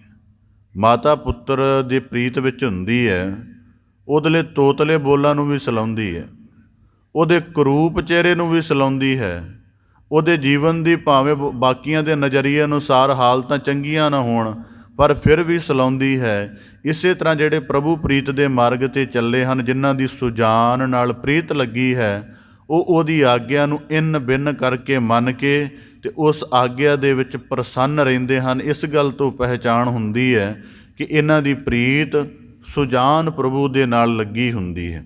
ਇਸ ਗੱਲ ਦਾ ਇੱਕ ਪਹਿਲਾ ਭਾਵ ਇਹ ਹੋ ਗਿਆ। ਦੂਸਰਾ ਭਾਵ ਇਹ ਹੈ ਕਿ ਜਿਨ੍ਹਾਂ ਦੇ ਨਾਲ ਪ੍ਰਭੂ ਪ੍ਰੀਤ ਦੀ ਪਛਾਣ ਲੱਗ ਜਾਂਦੀ ਹੈ, ਉਹ ਹਰ ਤਸੱਵਰ ਦੇ ਵਿੱਚ ਆਪਣੇ ਮਾਲਕ ਨੂੰ ਦੇਖਦੇ ਹਨ। ਹੁਣ ਉਦਾਹਰਨ ਦੇ ਤੌਰ 'ਤੇ ਅਸੀਂ ਸੰਸਾਰਿਕ ਕਿਸਮ 'ਤੇ ਜਿਉਂਦੇ ਹਾਂ। ਸਾਡਾ ਆਪਣੀ ਮਾਤਾ ਦੇ ਨਾਲ, ਪਿਤਾ, ਭੈਣ, ਭਰਾ, ਹੋਰ ਸੰਬੰਧੀਆਂ ਦੇ ਨਾਲ ਪ੍ਰੀਤ ਹੈ, ਮੋਹ ਹੈ, ਸਨੇਹ ਹੈ, ਆਪਣੱਤ ਹੈ, ਕਈ ਕੁਝ ਹੈ। ਪਰ ਜਿੰਨਾ ਸਾਡੇ ਆਪਣੇ ਨਿੱਜ ਦੀ ਮਾਤਾ ਤਰਫ ਹੈ ਜਾਂ ਆਪਣੇ ਪਿਤਾ ਤਰਫ ਹੈ, ਭੈਣ ਭਰਾ ਤਰਫ ਹੈ, ਉਹ ਦੂਜੇ ਤਰਫ ਦੇਖ ਕੇ ਸਾਨੂੰ ਉਵੇਂ ਦਾ ਖਿਆਲ ਨਹੀਂ ਆਉਂਦਾ। ਦੂਜੇ ਨੂੰ ਭਾਵੇਂ ਸੰਬੋਧਨ ਕਰ ਦਈਏ, ਪਰ ਉਹਨਾਂ ਭਾਵਨਾ ਦਾ, ਸਨੇਹ ਦਾ ਉਛਾਲ ਉਹਦੀ ਤਰਫ ਨਹੀਂ ਚੱਲਦਾ। ਸਾਡੇ ਉਹਦੇ ਵਿੱਚ ਕੋਈ ਨਾ ਕੋਈ ਫਰਕ ਆ ਜਾਂਦਾ ਹੈ। ਪਰ ਜਿਨ੍ਹਾਂ ਦੀ ਸੁਜਾਨ ਪ੍ਰੀਤ ਨਾਲ ਪ੍ਰਭੂ ਨਾਲ ਲਿਵ ਲੱਗੀ ਹੈ, ਜਿਹੜੇ ਪ੍ਰਭੂ ਪ੍ਰੀਤ ਦੇ ਮਾਰਗ 'ਤੇ ਚੱਲ ਪਏ ਨੇ, ਉਹਨਾਂ ਦਾ ਦੂਜਾ ਲੱਛਣ ਕੀ ਹੈ ਕਿ ਉਹ ਸਾਰੀ ਮਾਲਕ ਦੀ ਖਲਕਤ ਜਿਹੜੀ ਹੈ ਉਹਦੇ ਵਿੱਚ ਇੱਕੋ ਦੇ ਤਸੱਵਰ ਨੂੰ ਪਹਿਚਾਣਦੇ ਹਨ। ਮਤਲਬ ਭਾਵੇਂ ਕੋਈ ਅਕਿਰਤ ਕਣ ਹੈ, ਦੁਸ਼ਟ ਕਿਸਮ ਦਾ ਮਨੁੱਖ ਹੈ, ਬੁਰੇ ਆਚਰਣ ਵਾਲਾ ਹੈ, ਜਾਂ ਬੜੇ ਧਰਮ ਦੇ ਸ਼ੁਭ ਸੰਸਕਾਰਾਂ ਵਾਲਾ ਹੈ, ਉਹ ਸਾਰਿਆਂ ਦੇ ਅੰਦਰ ਪ੍ਰਭੂ ਦੀ ਇੱਕੋ ਜੋਤ ਨੂੰ ਪਹਿਚਾਣ ਕੇ ਸਭ ਨਾਲ ਇੱਕ ਸਮਾਨ ਵਿਵਹਾਰ ਕਰਦੇ ਹਨ, ਕਿਸੇ ਨਾਲ ਭੇਦ ਭਾਵ ਨਹੀਂ ਕਰਦੇ ਹਨ, ਸਾਰਿਆਂ ਨੂੰ ਪੂਰਨ ਅਦਬ ਦੇ ਕੇ ਉਹ ਜੀਵਨ ਜਿਉਂਦੇ ਹਨ। ਇਸ ਕਰਕੇ ਉਹਨਾਂ ਦੇ ਇਸ ਲੱਛਣ ਤੋਂ ਵੀ ਪਤਾ ਲੱਗਦਾ ਹੈ ਕਿ ਪ੍ਰਭੂ ਪ੍ਰੀਤ ਦੇ ਮਾਰਗ 'ਤੇ ਚੱਲੇ ਹੋਏ ਹਨ। ਇਸ ਕਰਕੇ ਗੁਰਬਾਣੀ ਵਿੱਚ ਵਾਕ ਆਉਂਦਾ ਨੇ ਕਿ ਜੇ ਨਿੰਦਕ ਸੰਤ ਦੀ ਸ਼ਰਨ ਪੈ ਜਾਏ ਤਾਂ ਸੰਤ ਉਹਨੂੰ ਵੀ ਬਖਸ਼ ਲੈਂਦਾ। ਕਾਰਨ ਕੀ ਹੈ ਕਿ ਸੰਤ ਆਪਣੇ ਇਸ ਤਲ 'ਤੇ ਜਿਉਂਦਾ ਹੀ ਨਹੀਂ ਕਿ ਇਹ ਨਿੰਦਕ ਹੈ। ਉਹ ਸਮਝਦਾ ਹੈ ਕਿ ਇਹਨੂੰ ਆਪਣੀ ਆਤਮ ਸਰੂਪ ਦੀ ਪਛਾਣ ਨਹੀਂ ਆਈ। ਜੇ ਇਹਨੂੰ ਆਪਣੇ ਜੀਵਨ ਦੀ ਉਚਾਈ ਸਮਝ ਆਉਂਦੀ ਤਾਂ ਫਿਰ ਇਹ ਨਿੰਦਕ ਦੀ ਕੈਟਾਗਰੀ ਵਿੱਚ ਨਾ ਭਰਮਦਾ। ਇਹ ਉੱਚਾ ਜੀਵਨ ਜਿਉਂਦਾ, ਸਿਫਤ ਸਲਾਹ ਵਾਲਾ। ਇਸ ਕਰਕੇ ਸੰਤ ਅਕਿਰਤ ਕਣ ਨੂੰ, ਨਿੰਦਕ ਨੂੰ ਵੀ ਬਖਸ਼ ਲੈਂਦਾ। ਇਹ ਦੂਜਾ ਲੱਛਣ ਹੈ ਜਿਹਦੇ ਤੋਂ ਪਤਾ ਲੱਗ ਜਾਂਦਾ ਹੈ ਕਿ ਸੁਜਾਨ ਦੇ ਨਾਲ ਪ੍ਰੀਤ ਲੱਗੀ ਹੋਈ ਹੈ। ਹੁਣ ਤੀਜਾ ਲੱਛਣ ਹੈ ਕਿ ਜਦੋਂ ਮਨੁੱਖ ਦੀ ਅਕਾਲ ਪੁਰਖ ਪ੍ਰਭੂ ਨਾਲ ਪ੍ਰੀਤ ਲੱਗਦੀ ਹੈ ਅਤੇ ਉਹ ਉਹਦੀ ਸੇਵਾ ਦੇ ਲਈ ਆਪਣੇ ਸਮੁੱਚੇ ਜੀਵਨ ਨੂੰ ਹੀ ਅਰਪਣ ਕਰ ਦਿੰਦਾ। ਉਹਦੇ ਇਸ ਸੱਚੇ ਦੀ ਸਰਾਂ ਨੂੰ ਸੁਹਾਵਣਾ ਬਣਾਉਣ ਦੇ ਲਈ, ਇਹਨੂੰ ਸੁੰਦਰ ਬਣਾਉਣ ਦੇ ਲਈ, ਜਾਂ ਇਹਦੇ ਵਿੱਚ ਆਨੰਦ ਵਰਤਾਉਣ ਦੇ ਲਈ ਜਿੰਨਾ ਉਹਦੇ ਜੀਵਨ 'ਚ ਤਾਣ ਹੁੰਦਾ ਹੈ, ਉਹ ਸਾਰਾ ਦਾ ਸਾਰਾ ਹੀ ਅਰਪਣ ਕਰ ਦਿੰਦਾ ਹੈ। ਸਤਿਗੁਰੂ ਗੁਰੂ ਨਾਨਕ ਸਾਹਿਬ ਜੀ ਦੇ ਬਾਬਤ ਇੱਕ ਕਿਸੇ ਕਵੀ ਨੇ ਪੁਸਤਕ ਲਿਖੀ। ਉਹਦੇ ਵਿੱਚ ਉਹਦੇ ਭਾਵ ਭਾਵੇਂ ਕਵਿਤਾ 'ਚ ਨੇ, ਮੈਂ ਆਪ ਦੇ ਸਰਲ ਰੱਖ ਦਿਆਂ। ਕਹਿਣ ਲੱਗਾ ਕਿ ਸੰਸਾਰ ਦੇ ਲੋਕ ਜ਼ਿਕਰ ਕਰਦੇ ਨੇ ਕਿ ਗੁਰੂ ਨਾਨਕ ਸਾਹਿਬ ਨੇ 4 ਦਿਸ਼ਾਵਾਂ 'ਚ ਉਦਾਸੀਆਂ ਕੀਤੀਆਂ। 4 ਦਿਸ਼ਾਵਾਂ 'ਚ ਉਦਾਸੀਆਂ ਕਰਕੇ ਲੱਖਾਂ ਲੋਕਾਂ ਨੂੰ ਭਗਤੀ ਦੇ ਉਪਦੇਸ਼ ਨਾਲ, ਗਿਆਨ ਦੇ ਉਪਦੇਸ਼ ਨਾਲ, ਆਪਣੀ ਕਰੁਣਾ ਦੀ ਛੋਹ ਨਾਲ ਨਿਵਾਜਿਆ। ਅਣਗਿਣਤ ਮਨੁੱਖਾਂ ਦਾ ਸਤਿਗੁਰੂ ਨੇ ਕਲਿਆਣ ਕੀਤਾ, ਉਦਾਰ ਕੀਤਾ। ਕਹਿੰਦਾ ਉਹ ਇਸ ਤਰ੍ਹਾਂ ਦਾ ਜ਼ਿਕਰ ਕਰਦੇ ਨੇ, ਪਰ ਕਹਿੰਦਾ ਉਹ ਕਵੀ ਨੇ ਆਪਣੇ ਭਾਵ ਅੰਕਿਤ ਕੀਤੇ ਨੇ। ਕਹਿੰਦਾ ਮੈਂ ਸਮਝਦਾ ਹਾਂ ਕਿ ਗੁਰੂ ਨਾਨਕ ਸਾਹਿਬ ਦੇ ਬਾਰੇ ਜੋ ਭਾਈ ਗੁਰਦਾਸ ਸਾਹਿਬ ਜੀ ਨੇ ਕਿ ਜਿੱਥੇ ਬਾਬਾ ਪੈਰ ਧਰੇ, ਕਹਿੰਦਾ ਗੁਰੂ ਨਾਨਕ ਸਾਹਿਬ ਜੀ ਦਾ ਉਹ ਮੁਬਾਰਕ ਕਦਮ ਜਿਹੜਾ ਪਹਿਲੀ ਦਫਾ ਭਾਈ ਲਾਲੋ ਜੀ ਦੇ ਘਰ ਦੀ ਤਰਫ ਚੱਲਿਆ ਉਦਾਸੀਆਂ ਦੇ ਕਰਮ ਲਈ, ਕਹਿੰਦਾ ਉਹਨਾਂ ਕਦਮਾਂ ਦੀ ਗਿਣਤੀ ਕਰੋ, ਉਹ ਕਦਮ ਅਰਬਾਂ ਖਰਬਾਂ ਦੀ ਗਿਣਤੀ ਤੋਂ ਵੀ ਪਰਾਂ ਗਏ ਹੋਣਗੇ। ਇਹਦਾ ਮਤਲਬ ਹੈ ਕਿ ਪ੍ਰੀਤ ਦੇ ਵਿੱਚ ਵਿੱਦਾ ਹੋਇਆ ਬੰਦਾ ਸਾਰੀ ਧਰਤੀ ਦੀ ਗਰਦਸ਼ ਕਰ ਲੈਂਦਾ, ਤਾਂ ਵੀ ਉਹਦੇ ਅੰਦਰ ਥਕਾਵਟ ਨਹੀਂ ਆਉਂਦੀ, ਤਾਂ ਵੀ ਉਹਦੇ ਅੰਦਰ ਕਿਸੇ ਤਰ੍ਹਾਂ ਦੀ ਕੋਈ ਜੀਵਨ ਦੇ ਵਿੱਚ ਆਲਸ ਨਹੀਂ ਆਉਂਦਾ। ਇਸ ਕਰਕੇ ਲਾਗੀ ਪ੍ਰੀਤ ਸੁਜਾਨ ਸਿਉ ਦਾ ਮਤਲਬ ਹੈ ਕਿ ਮਾਲਕ ਦੀ ਖਲਕਤ ਸੁਹਾਵਣੀ ਹੋਵੇ, ਇਹ ਅਗਿਆਨ ਵਿੱਚ ਨਾ ਭਟਕੇ, ਇਹ ਕਿਸੇ ਤਰ੍ਹਾਂ ਦੇ ਜ਼ਬਰ ਕਰਕੇ ਦੁਖੀ ਨਾ ਹੋਵੇ, ਇਹ ਕਿਸੇ ਤਰ੍ਹਾਂ ਦੀ ਜਿਹੜੀ ਜੀਵਨ ਦਾ ਅਗਿਆਨੀ ਮਾਇਆ ਵਾਲਾ ਪ੍ਰਭਾਵ ਹੈ ਉਹਦੇ ਕਰਕੇ ਖੁਆਰ ਨਾ ਹੋਵੇ। ਇਸ ਕਰਕੇ ਪ੍ਰਭੂ ਪ੍ਰੀਤ ਵਾਲੇ ਜਗਤ ਨੂੰ ਸੁਹਾਵਣਾ ਬਣਾਉਣ ਦੇ ਲਈ ਸਭ ਤਰ੍ਹਾਂ ਦੀ ਸੇਵਾ ਕਰਦੇ ਹਨ। ਇਕੱਲੀ ਸੇਵਾ ਅਰਪਣ ਕਰਕੇ ਨਹੀਂ, ਜੇ ਸਮੁੱਚਾ ਜੀਵਨ ਭਾਵ ਕੇ ਬਲੀਦਾਨ ਵਜੋਂ ਸ਼ਹੀਦੀ ਤੱਕ ਵੀ ਜਾਣਾ ਪਵੇ ਤਾਂ ਉਹ ਜਾਣ ਨੂੰ ਕਬੂਲ ਕਰਦੇ ਹਨ। ਭਗਤ ਕਬੀਰ ਸਾਹਿਬ ਜੀ ਕਹਿੰਦੇ ਲਾਗੀ ਪ੍ਰੀਤ ਸੁਜਾਨ ਸਿਉ। ਉਹ ਤੀਜਾ ਰੂਪ ਹੈ, ਤੀਜਾ ਲੱਛਣ ਹੈ ਕਿ ਪ੍ਰਭੂ ਪ੍ਰੀਤ ਦੇ ਮਾਰਗ 'ਤੇ ਚੱਲਣ ਵਾਲੇ ਇਸ ਜਗਤ ਤੋਂ ਸਾਰਾ ਕੁਝ ਕੁਰਬਾਨ ਕਰ ਦਿੰਦੇ ਹਨ। ਭਾਰਤ ਦੇ ਕਿਸੇ ਬੜੇ ਵੱਡੇ ਵਿਦਵਾਨ ਨੂੰ ਕਿਸੇ ਨੇ, ਅੰਗਰੇਜ਼ ਨੇ ਪੁੱਛਿਆ ਜੀ, ਏਸ਼ੀਆ ਵਾਲੇ ਆਸਤਕ ਹਨ, ਮਤਲਬ ਰੱਬ 'ਚ ਵਿਸ਼ਵਾਸ ਰੱਖਦੇ ਹਨ, ਇਹਨਾਂ ਦੀ ਕਿਸ ਗੱਲ ਤੋਂ ਮੰਨ ਲਈਏ ਕਿ ਇਹਨਾਂ ਨੇ ਰੱਬ ਨੂੰ ਦੇਖਿਆ ਹੋਇਆ ਹੈ, ਜਾਂ ਇਹ ਅਕਾਲ ਪੁਰਖ ਸਿਰਜਣਹਾਰ ਦੇ ਨੂਰ ਨੂੰ ਜਾਣਦੇ ਹਨ, ਪਹਿਚਾਣਦੇ ਹਨ, ਕਿਵੇਂ ਦੇਖ ਲਿਆ ਜਾਵੇ? ਉਸ ਵਿਦਵਾਨ ਪੁਰਖ ਨੇ ਬੜਾ ਕਮਾਲ ਦਾ ਉੱਤਰ ਦਿੱਤਾ। ਕਹਿਣ ਲੱਗਾ ਕਿ ਜਿਨ੍ਹਾਂ ਨੇ ਏਸ਼ੀਆ ਦੇ ਲੋਕਾਂ ਨੇ ਸਿਰਜਣਹਾਰ ਨੂੰ ਪਹਿਚਾਣਿਆ ਹੋਇਆ ਹੈ, ਉਹਨਾਂ ਦੇ ਜੀਵਨ ਦੀ ਕਰਨੀ, ਅਤੇ ਜਿਨ੍ਹਾਂ ਨੇ ਨਹੀਂ ਪਹਿਚਾਣਿਆ ਉਹਨਾਂ ਦੇ ਜੀਵਨ ਦੀ ਕਰਨੀ ਦੇਖ ਕੇ ਤੈਨੂੰ ਪਤਾ ਲੱਗ ਜਾਏਗਾ ਕਿ ਉਹਨਾਂ ਨੇ ਪਹਿਚਾਣਿਆ ਕਿ ਨਹੀਂ। ਕਹਿੰਦਾ ਆਪਣਾ ਉੱਤਰ ਸਪਸ਼ਟ ਕਰੋ। ਕਹਿਣ ਲੱਗਾ ਜਿਨ੍ਹਾਂ ਨੇ ਅਕਾਲ ਪੁਰਖ ਸਿਰਜਣਹਾਰ ਨੂੰ ਪਛਾਣਿਆ, ਉਹਨਾਂ ਨੇ ਜੀਵਨ ਦਾ ਹਰ ਇੱਕ ਪਲ ਇਸ ਜਗਤ ਦੇ ਲਈ ਕੁਰਬਾਨ ਕੀਤਾ, ਕਿਉਂਕਿ ਇਹ ਜਗਤ ਉਸ ਸੱਚੇ ਦਾ ਸਾਜਿਆ ਹੋਇਆ ਹੈ। ਪਰ ਜਿਨ੍ਹਾਂ ਨੇ ਨਹੀਂ ਪਛਾਣਿਆ, ਉਹਨਾਂ ਨੇ ਆਪਣੇ ਘਰ ਦੀ ਦਹਿਲੀਜ਼ ਵੀ ਨਹੀਂ ਟੱਪੀ ਮਨੁੱਖਤਾ ਨੂੰ ਸਵਾਰਨ ਦੇ ਲਈ, ਸ਼ਿੰਗਾਰਨ ਦੇ ਲਈ। ਵਿਦਵਾਨ ਉਹਨਾਂ ਤੋਂ ਉੱਤਰ ਤੋਂ ਬੜਾ ਪ੍ਰਭਾਵਿਤ ਹੋਇਆ। ਹੁਣ ਕਈ ਬੰਦਿਆਂ ਦੀ ਸਾਰੀ ਜ਼ਿੰਦਗੀ ਪ੍ਰਸ਼ਨ ਬਣਿਆ ਰਹਿੰਦਾ ਹੈ ਕਿ ਉਹ ਅਕਾਲ ਪੁਰਖ ਸਿਰਜਣਹਾਰ ਹੈ ਵੀ ਕਿ ਨਹੀਂ। ਸਾਰੀ ਜ਼ਿੰਦਗੀ ਇਸ ਪ੍ਰਸ਼ਨ ਦੇ ਵਿੱਚ ਰਹਿਣਗੇ। ਪਰ ਜਿਨ੍ਹਾਂ ਨੂੰ, ਜਿਹੜੇ ਇਸ ਪ੍ਰਸ਼ਨ ਦਾ ਵੱਡਾ ਅਭਿਆਸ ਕਰ ਚੁੱਕੇ ਹਨ, ਫਿਰ ਉਹਨਾਂ ਦਾ ਜੀਵਨ ਜਵਾਬ ਦਿੰਦਾ ਹੈ ਕਿ ਉਹਨਾਂ ਦੀ ਪ੍ਰੀਤ ਸੁਜਾਨ ਦੇ ਨਾਲ ਲੱਗੀ ਹੋਈ ਹੈ। ਤੀਜਾ ਲੱਛਣ ਹੈ ਕਿ ਉਹ ਸਾਰਾ ਕੁਝ ਕੁਰਬਾਨ ਕਰ ਦਿੰਦੇ ਹਨ। ਚੌਥਾ ਲੱਛਣ ਹੈ ਕਿ ਉਹ ਕੇਵਲ ਮਾਲਕ ਦੇ ਜੋਤ ਸਰੂਪ ਨੂੰ ਪਹਿਚਾਣਦੇ ਹਨ। ਜੋਤ ਸਰੂਪ ਦਾ ਭਾਵ ਇਹ ਹੈ, ਜਿਵੇਂ ਹੁਣ ਸਾਡੀ ਕਿਸੇ ਨਾਲ ਪ੍ਰੀਤ ਹੁੰਦੀ ਹੈ, ਸਾਡੇ ਅੰਦਰ ਉਹਦਾ ਨਕਸ਼ ਵਸਿਆ ਹੁੰਦਾ ਨਾ, ਉਹਦੀਆਂ ਆਦਤਾਂ ਦਾ, ਉਹਦੀਆਂ ਵਿਸ਼ੇਸ਼ਤਾਵਾਂ ਦਾ, ਉਹਦੇ ਗੁਣਾ ਉਗਣਾ ਦਾ ਵੀ ਸਾਨੂੰ ਖਿਆਲ ਰਹਿੰਦਾ ਹੈ, ਉਹਦੇ ਨਾਮ ਤੱਕ ਦਾ ਵੀ ਖਿਆਲ ਰਹਿੰਦਾ ਹੈ। ਹੁੰਦੀ ਪ੍ਰੀਤ ਹੈ, ਪਰ ਪ੍ਰੀਤ ਦੇ ਵਿੱਚ ਦੋ ਬਣੇ ਰਹਿੰਦੇ ਨੇ, ਇੱਕ ਪ੍ਰਿਯ ਅਤੇ ਇੱਕ ਪ੍ਰੀਤਮ। ਪਰ ਜਿਹੜੀ ਲਾਗੀ ਪ੍ਰੀਤ ਸੁਜਾਨ ਸਿਉ ਹੈ, ਇਹਦੇ ਵਿੱਚ ਰੱਬੀ ਪ੍ਰੀਤ ਦੇ ਵਿੱਚ ਖੋ ਜਾਣ ਵਾਲੇ ਆਪਣੀ ਹਸਤੀ ਦੇ ਸਾਰੇ ਕਾਰਨਾਂ ਨੂੰ ਫਨਾਹ ਕਰ ਲੈਂਦੇ ਹਨ। ਆਪਣੀ ਨਾਮ, ਪਛਾਣ, ਜਾਤ, ਗੋਤ, ਇਲਾਕਾ, ਮਜ਼ਹਬ, ਭਾਸ਼ਾ, ਸਭ ਕੁਝ ਨੂੰ ਮਿਟਾ ਕੇ ਪ੍ਰਭੂ ਦੀ ਪ੍ਰੀਤ ਵਿੱਚ ਜਿਉਂਦੇ ਹਨ। ਇਸ ਕਰਕੇ ਗੁਰਬਾਣੀ ਵਿੱਚ ਜ਼ਿਕਰ ਆਉਂਦਾ ਹੈ, ਪ੍ਰੀਤ ਪ੍ਰੀਤ ਗੁਰੀਆ ਮੋਹਨ ਲਾਲਨਾ, ਜਪ ਮਨ ਏਕੈ ਅਵਰ ਨਹੀਂ ਕੋ ਲੇਖੈ। ਕਿ ਇੱਕੋ ਹੋ ਜਾਣਾ, ਆਪਣੀ ਹਸਤੀ ਦੇ ਸਾਰੇ ਕਾਰਨਾਂ ਨੂੰ ਮਿਟਾ ਲੈਣਾ ਅਤੇ ਤੂੰ ਦਾ ਰੂਪ ਹੋ ਜਾਣਾ, ਉਸ ਅਕਾਲ ਪੁਰਖ ਸੁਜਾਨ ਦੇ ਨਾਲ ਪ੍ਰੀਤ ਦੇ ਲੱਗੇ ਹੋਣ ਦਾ ਲੱਛਣ ਹੈ। ਭਗਤ ਕਬੀਰ ਸਾਹਿਬ ਜੀ ਕਹਿੰਦੇ ਚੌਥਾ ਲੱਛਣ ਹੈ ਕਿ ਉਹ ਆਪਣੀ ਹਸਤੀ ਨੂੰ ਜੋਤ ਸਰੂਪ ਦੇ ਸਾਹਮਣੇ ਇੰਨਾ ਫਨਾਹ ਕਰ ਲੈਂਦੇ ਹਨ, ਫਨਾਹ ਦਾ ਭਾਵ ਹੈ ਖਤਮ ਕਰ ਲੈਂਦੇ ਹਨ, ਆਪਣੇ ਕੋਈ ਪਛਾਣ ਬਾਕੀ ਨਹੀਂ ਰਹਿਣ ਦਿੰਦੇ। ਕੇਵਲ ਪ੍ਰਭੂ ਦਾ ਤਾਣ ਹੋ ਕੇ, ਉਹਦਾ ਰੂਪ ਹੋ ਕੇ ਜਿਉਂਦੇ ਹਨ, ਉਹਦੇ ਦਾਸ ਹੋ ਕੇ ਧਰਤੀ 'ਤੇ ਵਿਚਰਦੇ ਹਨ, ਕਿਤੇ ਵੀ ਆਪਣਾ ਆਪ ਨਹੀਂ ਜਣਾਉਂਦੇ। ਇਹ ਉਹਨਾਂ ਦੀ ਸੁਜਾਨ ਦੇ ਨਾਲ ਪ੍ਰੀਤ ਲੱਗੀ ਹੋਣ ਦਾ। ਇਸ ਕਰਕੇ ਭਗਤ ਕਬੀਰ ਰਵਿਦਾਸ ਜੀ ਨੇ ਕਿੱਡੇ ਵੱਡੇ ਵਾਕ ਆਖੇ ਹਨ, ਤੋਹੀ ਮੋਹੀ ਮੋਹੀ ਤੋਹੀ ਅੰਤਰ ਕੈਸਾ। ਆ ਦੁਨਿਆਵੀ ਕਿਸਮ ਦੀ ਪ੍ਰੀਤ ਹੈ, ਉਹਦੇ ਵਿੱਚ ਖਿਆਲ ਬਣਿਆ ਰਹਿੰਦਾ ਕਿ ਦੂਜਾ ਹੈ। ਲਾਗੀ ਪ੍ਰੀਤ ਸੁਜਾਨ ਦੇ ਵਿੱਚ ਮਨੁੱਖ ਨੂੰ ਖਿਆਲ ਨਹੀਂ ਰਹਿੰਦਾ ਕਿ ਮੈਂ ਹਾਂ, ਉਹ ਜਾਣਦਾ ਇੱਕੋ ਹੀ ਹਾਂ। ਇਸ ਕਰਕੇ ਭਗਤ ਕਬੀਰ ਸਾਹਿਬ ਜੀ ਬਾਣੀ ਦੇ ਵਿੱਚ ਬੜਾ ਜ਼ਿਕਰ ਆਉਂਦਾ ਇਸ ਤਰ੍ਹਾਂ ਦਾ, ਕਿ ਜਿਹਦੇ ਵਿੱਚ ਆਉਂਦਾ ਹੈ ਕਿ ਤੂੰ ਸਾਗਰ ਵਾਂਗ ਹੈ, ਅਸੀਂ ਬੂੰਦ ਵਾਂਗ ਹਾਂ, ਤੂੰ ਸਾਗਰ ਵਾਂਗ ਹੈ, ਅਸੀਂ ਮੱਛੀ ਵਾਂਗ ਹਾਂ, ਤੂੰ ਆਕਾਸ਼ ਵਾਂਗ ਹੈ, ਅਸੀਂ ਪੰਛੀ ਵਾਂਗ ਹਾਂ। ਬੜਾ ਜ਼ਿਕਰ ਆਉਂਦਾ ਬਾਣੀ 'ਚ, ਮਤਲਬ ਆਪਣੇ ਆਪ ਨੂੰ ਭੇਦ ਦਰਸਾਇਆ। ਅਤੇ ਭਗਤ ਕਬੀਰ ਸਾਹਿਬ ਜੀ ਦੇ ਸਲੋਕਾਂ 'ਚ ਖਿਆਲ ਆਉਂਦਾ ਹੈ, ਕਬੀਰ ਹਰਦੀਪੀ ਰਤਨ ਹਰੈ ਚੂਨ ਚਿਹਨ ਨਾ ਰਹਾਏ। ਕਹਿੰਦੇ ਦੁਨਿਆਵੀ ਪ੍ਰੀਤ ਵਿੱਚ ਪਈਏ ਸਾਰਾ ਕੁਝ ਬਾਕੀ ਰਹਿੰਦਾ ਹੈ, ਭਾਵ ਕਿ ਕਹਿੰਦੇ ਪਰ ਜਿਹੜੀ ਰੱਬੀ ਪ੍ਰੀਤ ਹੈ, ਬਲਹਾਰੀ ਇਹ ਪ੍ਰੀਤ ਕੋ ਜਿਹ ਜਾਤ ਬਰਨ ਕੁਲ ਜਾਏ। ਕਹਿੰਦੇ ਜਿਵੇਂ ਚੂਨਾ ਅਤੇ ਹਲਦੀ ਮਿਲਾ ਦਈਏ ਅਤੇ ਲਾਲ ਰੰਗ ਬਣ ਜਾਂਦਾ ਹੈ, ਇੰਝ ਹੀ ਪ੍ਰਭੂ ਦੀ ਪ੍ਰੀਤ ਹੈ।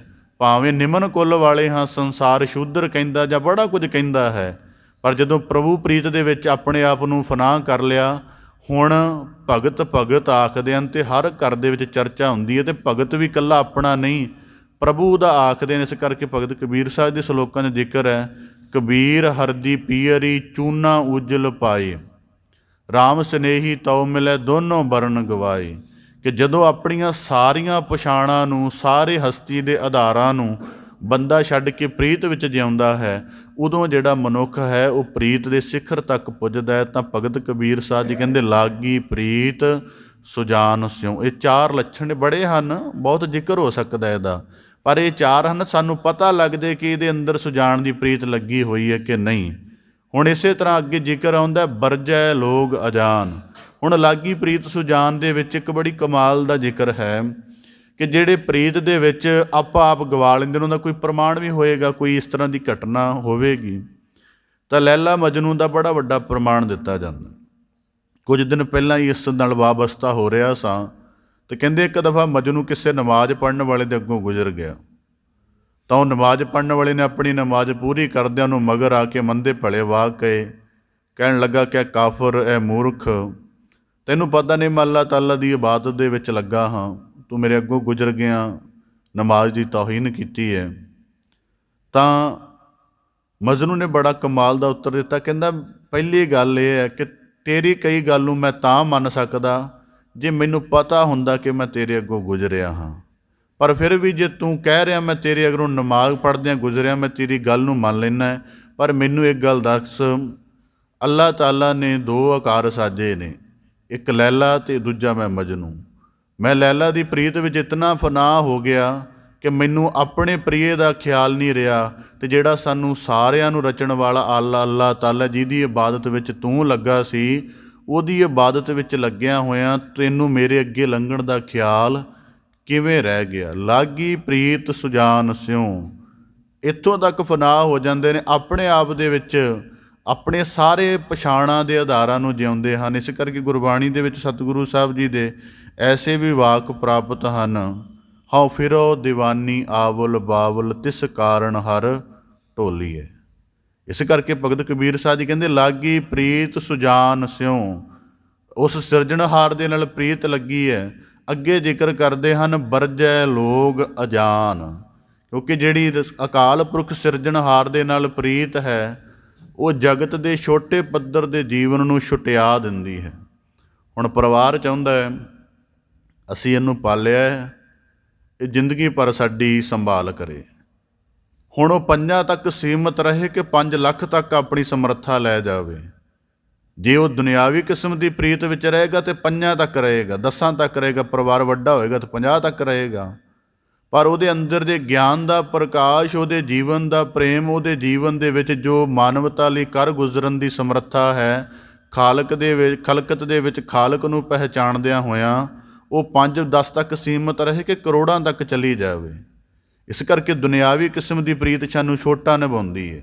ਇਸ ਕਰਕੇ ਜਿਵੇਂ ਕਈ ਜ਼ਿੰਦਗੀ ਸੁਸਾਇਟੀ ਦੇ ਵਿੱਚ ਬਣੇ ਹੋਏ ਹਨ ਕਿ ਜਦੋਂ ਦਾਨ ਕਰਨਾ ਆਪਣੀ ਬਰਾਦਰੀ 'ਚ ਕਰੋ, ਜਦੋਂ ਭਲਾ ਕਰਨਾ ਆਪਣੀ ਜਾਤ ਵਾਲਿਆਂ ਦਾ ਕਰੋ।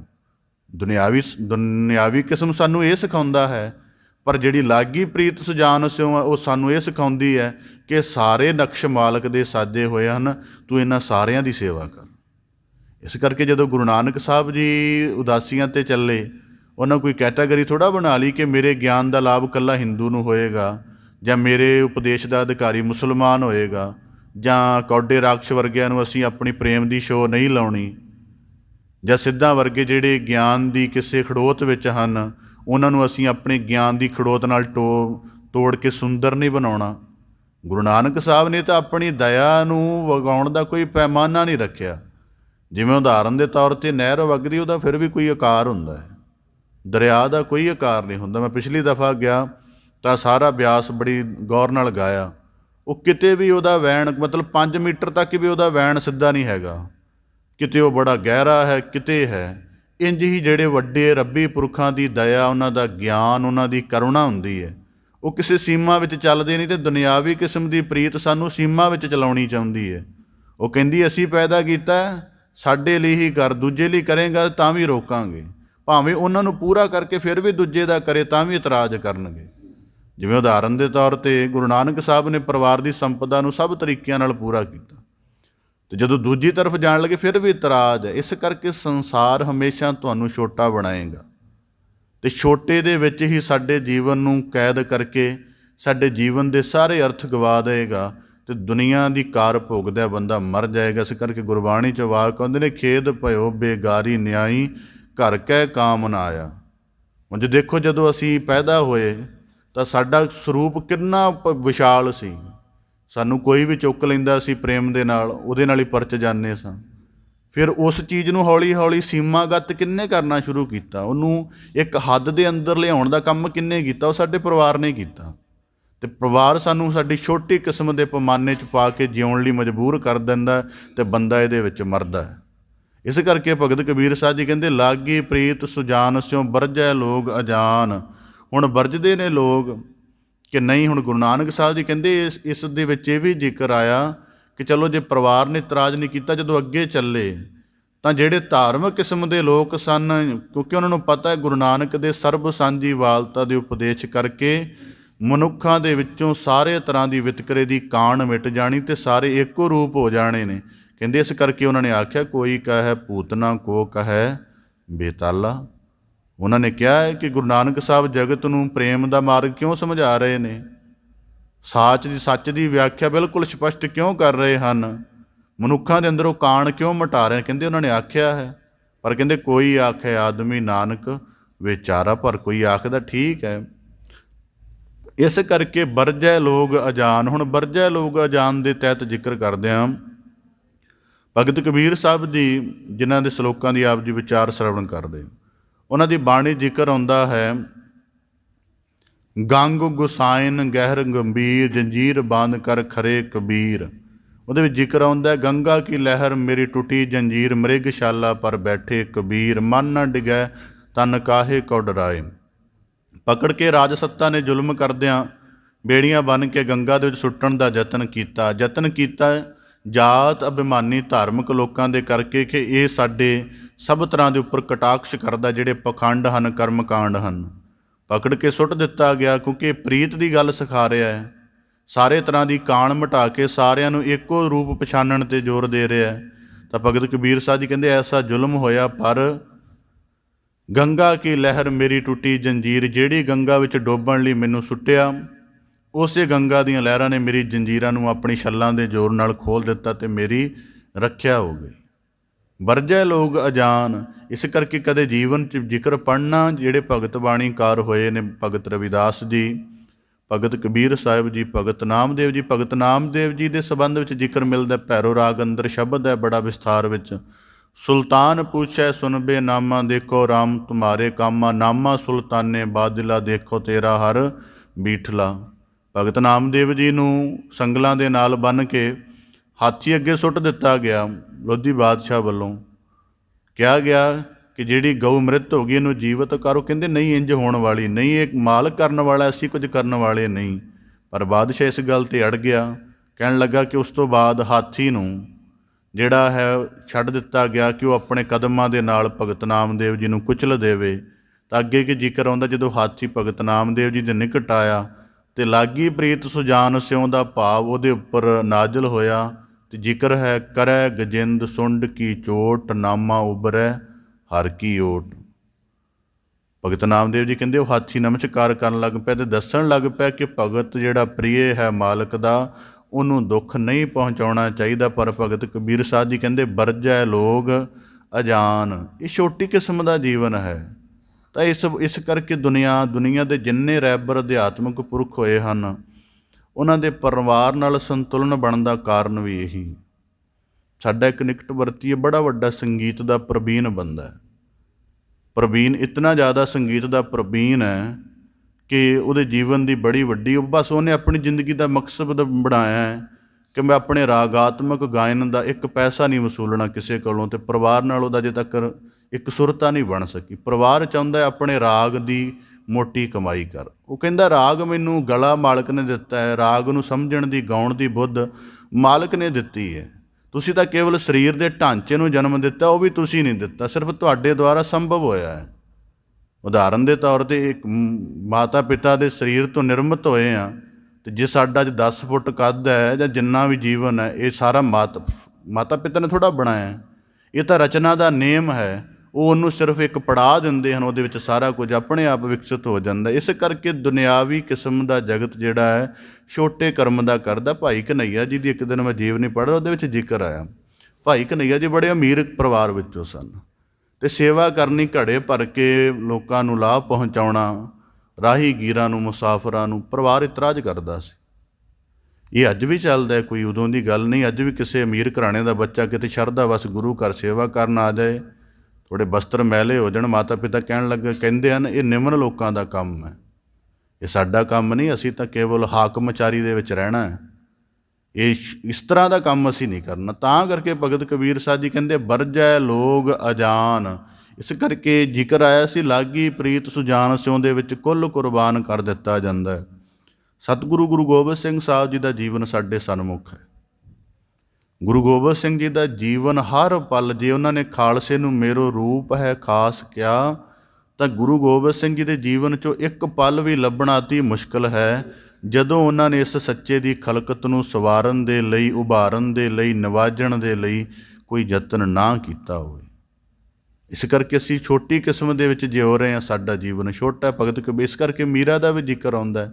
ਮੀਰਾ ਰਾਜ ਘਰਾਣੇ ਦੀ ਪੁੱਤਰੀ ਸੀ, ਪ੍ਰਭੂ ਪ੍ਰੀਤ ਦੇ ਵਿੱਚ ਉਹਦਾ ਜੀਵਨ ਖੋ ਗਿਆ ਸੀ, ਅਤੇ ਵਰਜੈ ਲੋਗ ਅਜਾਨ ਵਾਲਿਆਂ ਨੇ ਉਹਨੂੰ ਕਿਹਾ ਜੇ ਤੇਰੀ ਰੱਬ ਨਾਲ ਇੰਨੀ ਪ੍ਰੀਤ ਹੈ, ਜ਼ਹਿਰ ਦੇ ਪਿਆਲੇ ਤੱਕ ਦੇਣ ਦੀ ਕੋਸ਼ਿਸ਼ ਕੀਤੀ, ਪਰ ਪ੍ਰੀਤ ਦੇ ਵਿੱਚ ਉਹਦੀ ਕਾਇਆ ਇੰਨੀ ਸ਼ੁੱਧ ਹੋ ਗਈ ਕਿ ਜ਼ਹਿਰ ਉਹਨੂੰ ਅਸਰ ਨਾ ਕਰ ਸਕਿਆ। ਇਸ ਕਰਕੇ ਭਗਤ ਕਬੀਰ ਸਾਹਿਬ ਜੀ ਕਹਿੰਦੇ ਵਰਜੈ ਲੋਗ ਅਜਾਨ, ਅਜਾਨ ਲੋਕ ਵੱਜਦੇ ਹਨ, ਪਰ ਅੱਗੇ ਆਖਦੇ ਨੇ ਤਾਂ ਸਿਓ ਟੂਟੀ ਕਿਉਂ ਬਣੈ ਜਾ ਕੇ ਜੀ ਪ੍ਰਾਣ। ਕਹਿੰਦੇ ਜਿੰਨੇ ਜੀ ਸਰੀਰ ਦਿੱਤਾ, ਪ੍ਰਾਣ ਦਿੱਤੇ ਨੇ, ਇੰਨਾ ਕੁਝ ਦਿੱਤਾ ਹੈ, ਭਲਾ ਉਹਦੇ ਨਾਲੋਂ ਤੋੜ ਕੇ ਵੀ ਜੀਵਨ ਜੀਵਿਆ ਜਾ ਸਕਦਾ ਹੈ। ਇਸ ਕਰਕੇ ਪ੍ਰੀਤ ਦੇ ਵਿੱਚ ਇੱਕ ਹੁੰਦੀ ਰੱਬੀ ਪ੍ਰੀਤ, ਇੱਕ ਹੁੰਦੀ ਦੁਨਿਆਵੀ ਕਿਸਮ ਦੀ। ਦੁਨਿਆਵੀ ਕਿਸਮ ਦੀ ਪ੍ਰੀਤ ਅੱਜ ਕੱਲ੍ਹ ਗਰਜਾਂ ਦੀ ਰਹਿ ਗਈ ਹੈ। ਗਰਜ ਵੇਖੋ, ਜਿਹੜੇ ਰੱਬੀ ਪ੍ਰੀਤ ਵਿੱਚ ਹਨ ਕੁਝ ਵੀ ਨਹੀਂ ਦਿੱਤਾ। ਮੰਨ ਲਓ ਜੇ ਉਹਨਾਂ ਨੂੰ ਕੁਝ ਵੀ ਨਾ ਲੱਗੇ, ਸਾਨੂੰ ਜਿਵੇਂ ਲੱਗਦਾ ਕਿ ਰੱਬੀ ਪੁਰਖਾਂ ਦੇ ਕੋਲ ਕੁਝ ਵੀ ਨਹੀਂ ਹੁੰਦਾ, ਚੰਗਾ ਘਰ ਮਕਾਨ ਕੱਪੜਾ ਖਾਣ ਪੀਣ ਪਹਿਨਣ ਨੂੰ, ਪਰ ਫਿਰ ਵੀ ਉਹਨਾਂ ਦੇ ਜੀਵਨ 'ਚ ਕਦੀ ਗਿਲਾ, ਕੋਈ ਸ਼ਿਕਾਇਤ, ਕੁਝ ਵੀ ਨਹੀਂ। ਪਰ ਜਿਹੜੀ ਦੁਨਿਆਵੀ ਕਿਸਮ ਦੇ ਵਿੱਚ ਬੰਦਾ ਕਿਸੇ ਦੀ ਪ੍ਰੀਤ ਵਿੱਚ ਪੈ ਕੇ ਗਰਜਾਂ ਪੂਰੀਆਂ ਕਰਨ ਦੇ ਲਈ, ਇਸ ਕਰਕੇ ਜਿਹੜੀ ਪ੍ਰੀਤ ਦੇ ਸਿਲਸਿਲੇ ਵਿੱਚ ਪੈ ਕੇ ਤੁਹਾਡੇ ਕੋਲੋਂ ਪਦਾਰਥ ਦੀ ਮੰਗ ਕੀਤੀ ਜਾਂਦੀ ਹੈ, ਸਮਝ ਲੈਣਾ ਉਹ ਪ੍ਰੀਤ ਕੇਵਲ ਗਰਜ ਦੀ ਹੈ। ਜਿੱਦਣ ਇਹਦੇ ਪਦਾਰਥ ਦੀ ਪੂਰਤੀ ਬੰਦ ਕਰ ਦਿਓਗੇ, ਇਹ ਤੁਹਾਡੀ ਪ੍ਰੀਤ ਦੇ ਸਿਲਸਿਲੇ ਨੂੰ ਕਾਨੇ ਵਾਂਗ ਤੋੜ ਕੇ ਪਰਾਂ ਸੁੱਟ ਦੇਵੇਗਾ। ਅੱਜ ਦੇਖੀ ਤਾਂ ਲੋਕ ਕਹਿਣਗੇ ਮੇਰਾ ਉਹਦੇ ਨਾਲ ਬੜਾ ਪ੍ਰੇਮ ਹੈ ਜੀ, ਮਹੀਨੇ ਕੁ ਬਾਅਦ ਹੀ ਉਹਦੇ ਤਰਫ ਬੜੇ ਮੰਦੇ ਵਾਕ ਬੋਲ ਰਹੇ ਹੁੰਦੇ ਹਨ। ਕੋਈ ਗਰਜ ਨਹੀਂ ਪੂਰੀ ਕੀਤੀ, ਆਪਣੇ ਪ੍ਰੀਤ ਦਾ ਜਿਹੜਾ ਬਣਿਆ, ਜਿਹਨੂੰ ਝੂਠਾ ਹੀ ਕਹਿ ਸਕਦੇ ਫਿਰ, ਉਹ ਤੋੜ ਦਿੰਦੇ ਨੇ।